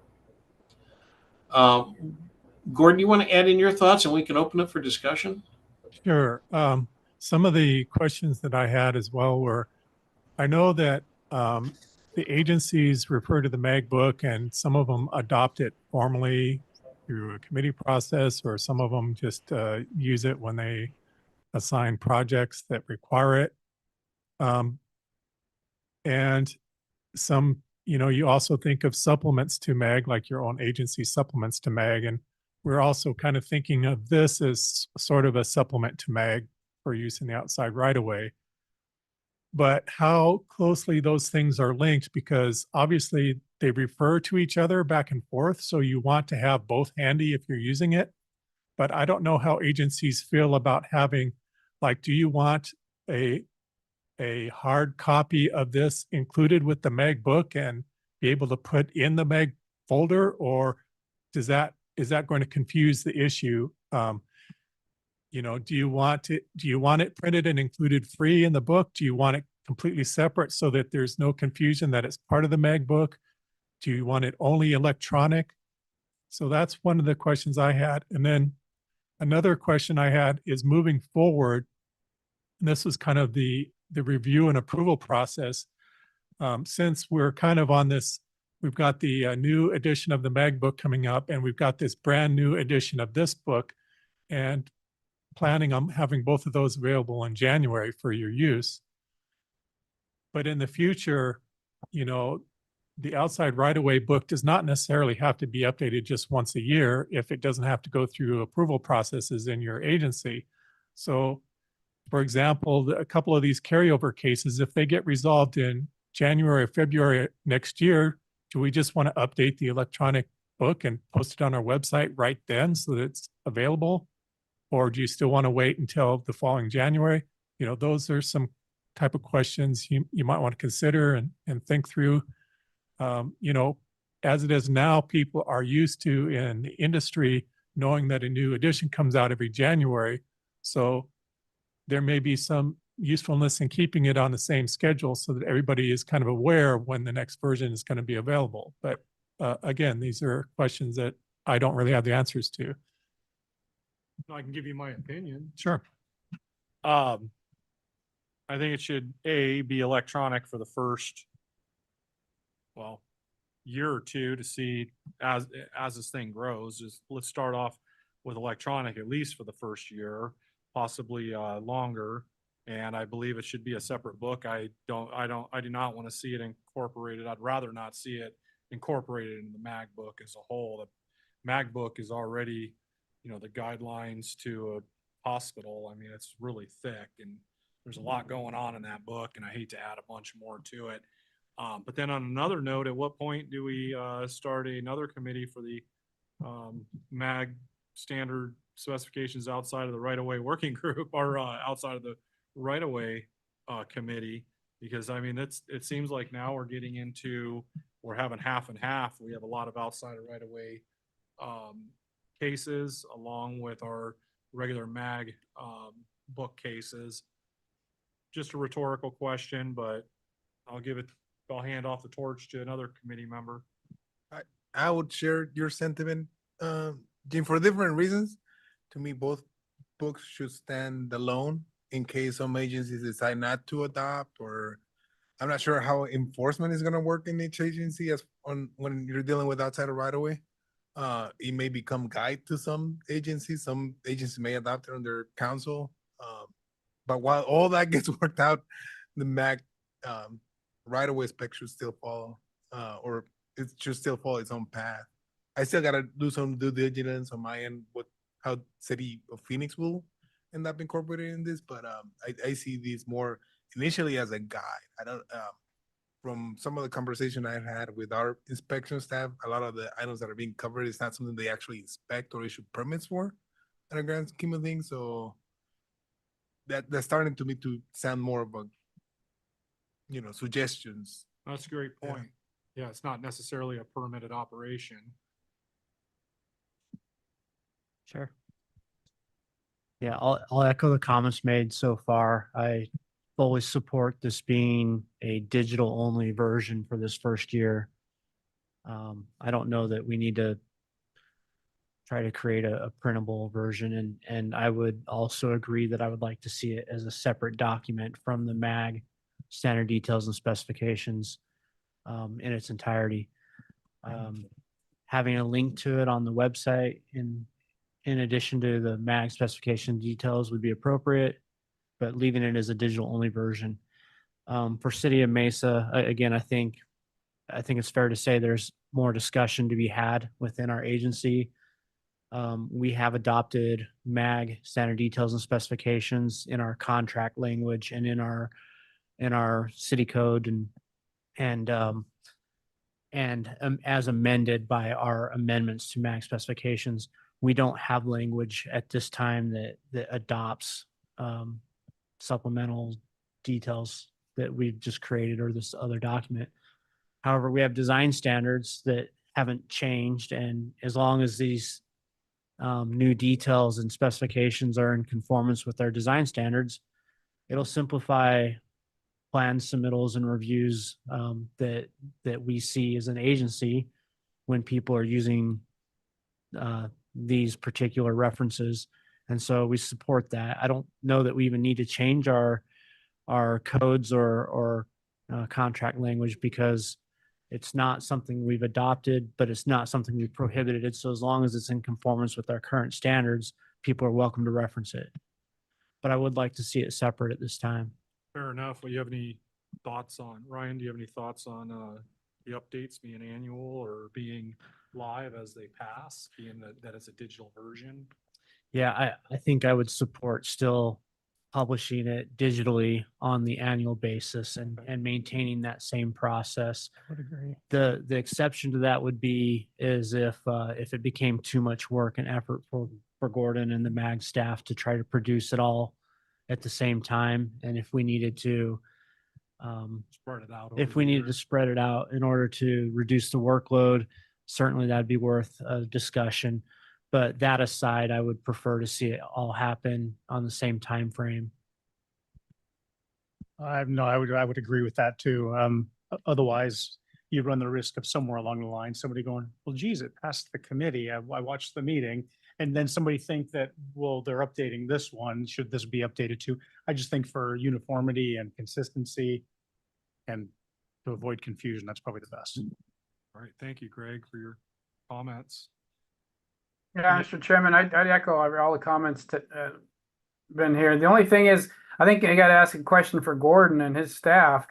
Is he going to be able to handle this during the break period, or is that something that they can handle? He may be hiring a new position. Well, Gordon is the staff, so yeah. I mean, we've increased their workload, so I mean, it's a legitimate question, Is that something? Yeah, I mean, I think this first time is going to be probably the biggest lift, getting the new format and everything in there to start with. But otherwise, I think it's going to be very similar to how I update the MAG book and details currently. It's just going to be in a separate document. Thank you. Thank you, Mr. Chairman, Gordon. You got anything else, Jim? Do you have anything else for us? No, that was it. So good work, Peter. It's a pretty big milestone, so you got a lot to be proud of. So. All right. Any other comments, discussion from the committee members on this case? So this is Roy, City of Scottsdale. I agree with everything that's been said with regard to the separate document and probably the annual updates. I was just going to ask in general, and maybe this is too early, just to the other committee members, would we be, or as individual cities, would everybody be adopting this along the same lines as we adopt the MAG specs and details as well as our supplements? Or am I hearing that this wouldn't actually be something that would be officially updated by each agency? Worked out with each agency, as Ryan had noted, as long as it meets, the agency's standards, it could be called out, but to adopt the book as a whole would be a whole different scenario. So if the committee would indulge me on this, I'm just reading from the forward that we passed last year. The specification details within this supplement are intended to apply to all agency public works development projects within Maricopa County, such as libraries, equipment yards, service centers, recreational facilities, low impact development infrastructure, other public buildings, facilities. They may also serve as a guide, and I think that term guide is important, for non-agency private civil construction should design professionals find it useful. So as you go through your thinking process, that was, I think, what we were thinking a year ago when we made this thing happen. I don't think it's an emergency to say we're going to do it this way. I see this as something evolving over time on how you want to do it. I would recommend take the least potential action right now. Don't commit to too much, and then see after a year what you're thinking about it. Well, thank you for pointing that out, Peter. Hello, this is Josh Ford from the City of Buckeye. I generally agree with what I'm hearing, although I would like to maybe offer an alternative viewpoint about the time frame. It seems to me that this document is just really starting to get going and getting its legs under it. And so while it's one thing for a well-established document like the MAG specs and details to operate more on that annual basis, given all the work that has to be done, all the potential cases they're going to be created and worked on, I would almost suggest that maybe it's has the opportunity to be, updated or published or put out there, maybe twice a year or something along those lines, just so that it doesn't have to wait, a whole year to be able to get out the new details or new cases. So just something for consideration. Yeah, thank you for your input. Anything else from committee members? All right, we'll go ahead and move into agenda item number 17. This is potential cases for 2025. I've already heard discussion on PEX. I've heard discussion on Mandrel, Arizona Test Method versus AASHTO, the CIP-CP, a lot of outside of right-of-way potential cases. Besides the ones that were mentioned earlier, any other potential cases from committee members? Mr. Chair, I know we've had some discussions on the potential revisions from the final PROAG update.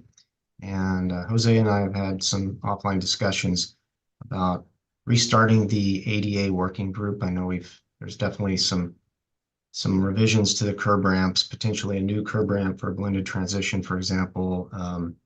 And so I'd like to restart that ADA working group and include some design firm support, maybe some contractor support, and kind of revisit what is in the final PROAG. As we know, it could be adopted next week. It could be adopted in 3 years. So right now it's still in that best practice situation. But so I'd like to kind of. I appreciate that, and I've already got a guy for you. Okay, perfect. If you're going to go ahead and kick off if you guys are going to kick off a ADA, I guess, working group, I'll supply somebody from Glendale for you. Hopefully that takes off early January, maybe early next year. Is that what you're thinking? Potentially even a kickoff meeting before the beginning of the year, just to kind of lay out the agenda, and then a small meeting just to kind of lay it out what we want to do, and then roll from there. Please loop me in with that correspondence. I want to be part of that. I'll have somebody be part of that.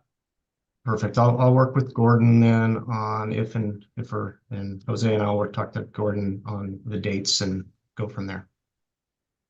Thank you, Warren. Any other committee members have potential cases for 2025 they would like to bring up? I guess back to the ADA stuff, Maricopa County, this is David Fritz. We'd like to include someone in that working group as well. Great. Maybe what we'll do is once you do the kickoff, maybe we'll just put a blast out to all the municipalities, all the agencies, industry, and see if we can get a decent sized working group going right off the bat with some design professionals or some people that are intimately knowledgeable with the ADA stuff. Thank you. Would be super helpful. We may even get into some of the regional challenges we've had. Jose and I've talked about, this gets more into the design side, but it's just that challenge of when we have certain types of roadways, arterial roadways, where we do not want pedestrians to cross, or even collector roads, and kind of coming up with at least some discussion on that, because if you're going from one city to another, seems like there should be some consistency even in that philosophy, but that might be a tougher one, but something we might get into. All right. Thank you. All right, we'll move into agenda item number 19. This is the MAG staff report. Gordon, do you have anything you'd like to share with the committee? Yes, a couple items. The first one, when I sent out the agenda packet information, I included a copy of the Public Works Director's mail list that we have, and I did receive some comments back from a few people for updates, but check to make sure that that is the most up-to-date. And if there's someone else at your agency that you need to include or want to have an update packet sent to them for review, go ahead and send me that contact information. The next step in publishing and getting this new edition ready will be a review by your Public Works directors. So over the next month, I'm going to be updating the MAG specifications and the detailed drawings. Many of the detailed drawings I've already updated that you saw in the packet today. but a lot of the specifications and some of the details that have already passed, I still need to kind of finalize, get them all in the book where they need to be, update all of the table of contents, all that kind of stuff, update the, you know, the formatting. So all of that needs to be done for the Meg book and also for the outside right-of-way book. I'll be working with the case sponsors once I get whatever changes were approved, hopefully translated correctly into the new book. So I'll appreciate you reviewing those and making sure that all the corrections were included, including some of the ones such as today where we had some, you know, minor changes to the case right at while we were voting on it. I'll also work with Peter on the outside right-of-way book so we can kind of work together and get that fleshed out.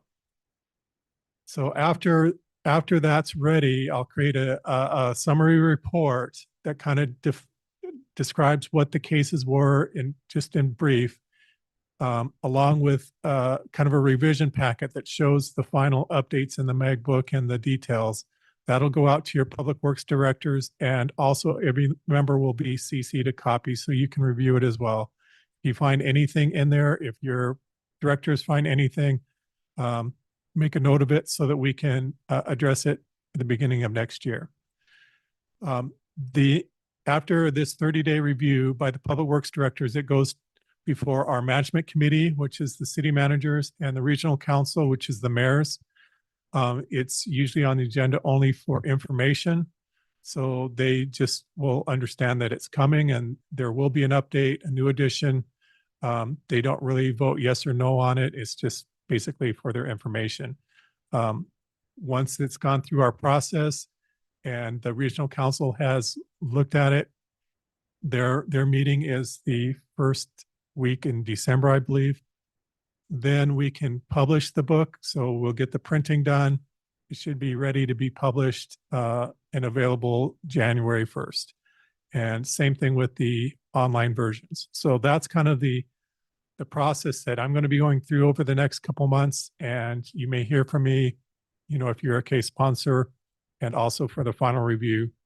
If you have any questions on the process or how things are coming, feel free to contact me. And Gordon, we're thinking mid-January we should be published. We always try to have it available right January 1st. So try and get everything wrapped up in December so that it's on our website and ready to be purchased January. Perfect. Sometimes it may be, you know, depending on how the printing goes, it may be a week or two after that before the hard copies are available. Just because of the holidays and everything, it's hard to get everything done then. And for purchasing the hard copies, yes, that's done through the Meg website.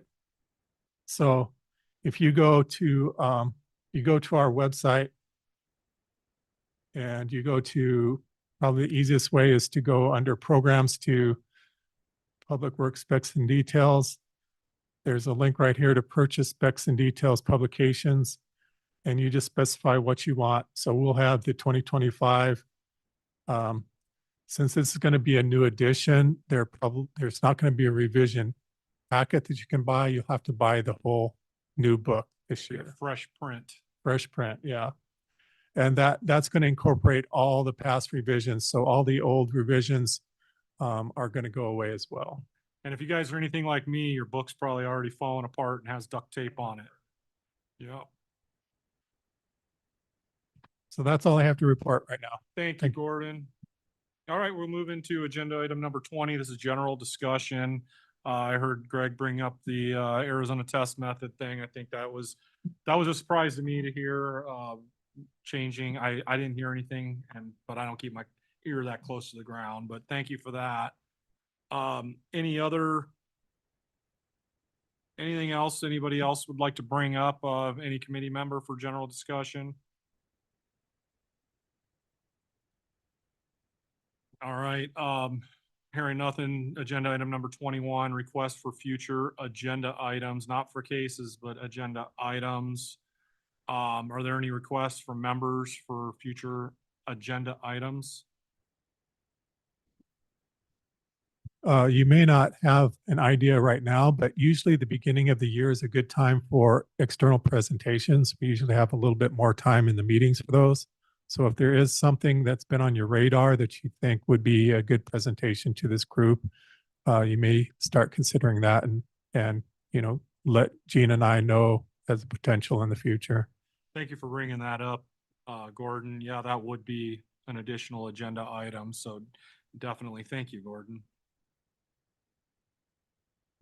All right, agenda item number 22, comments from the committee. Are there any comments or announcements from committee members?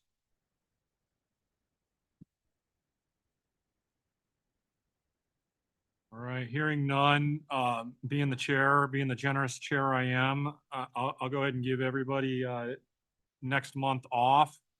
We can go ahead and take the next meeting for the standard specification and detail committee, and we can schedule that for, I believe it'd be January 8th at 1:30 p.m.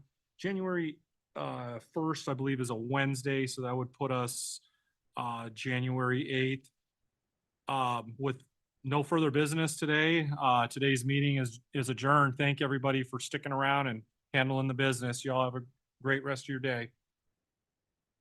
Thank you. Thank you.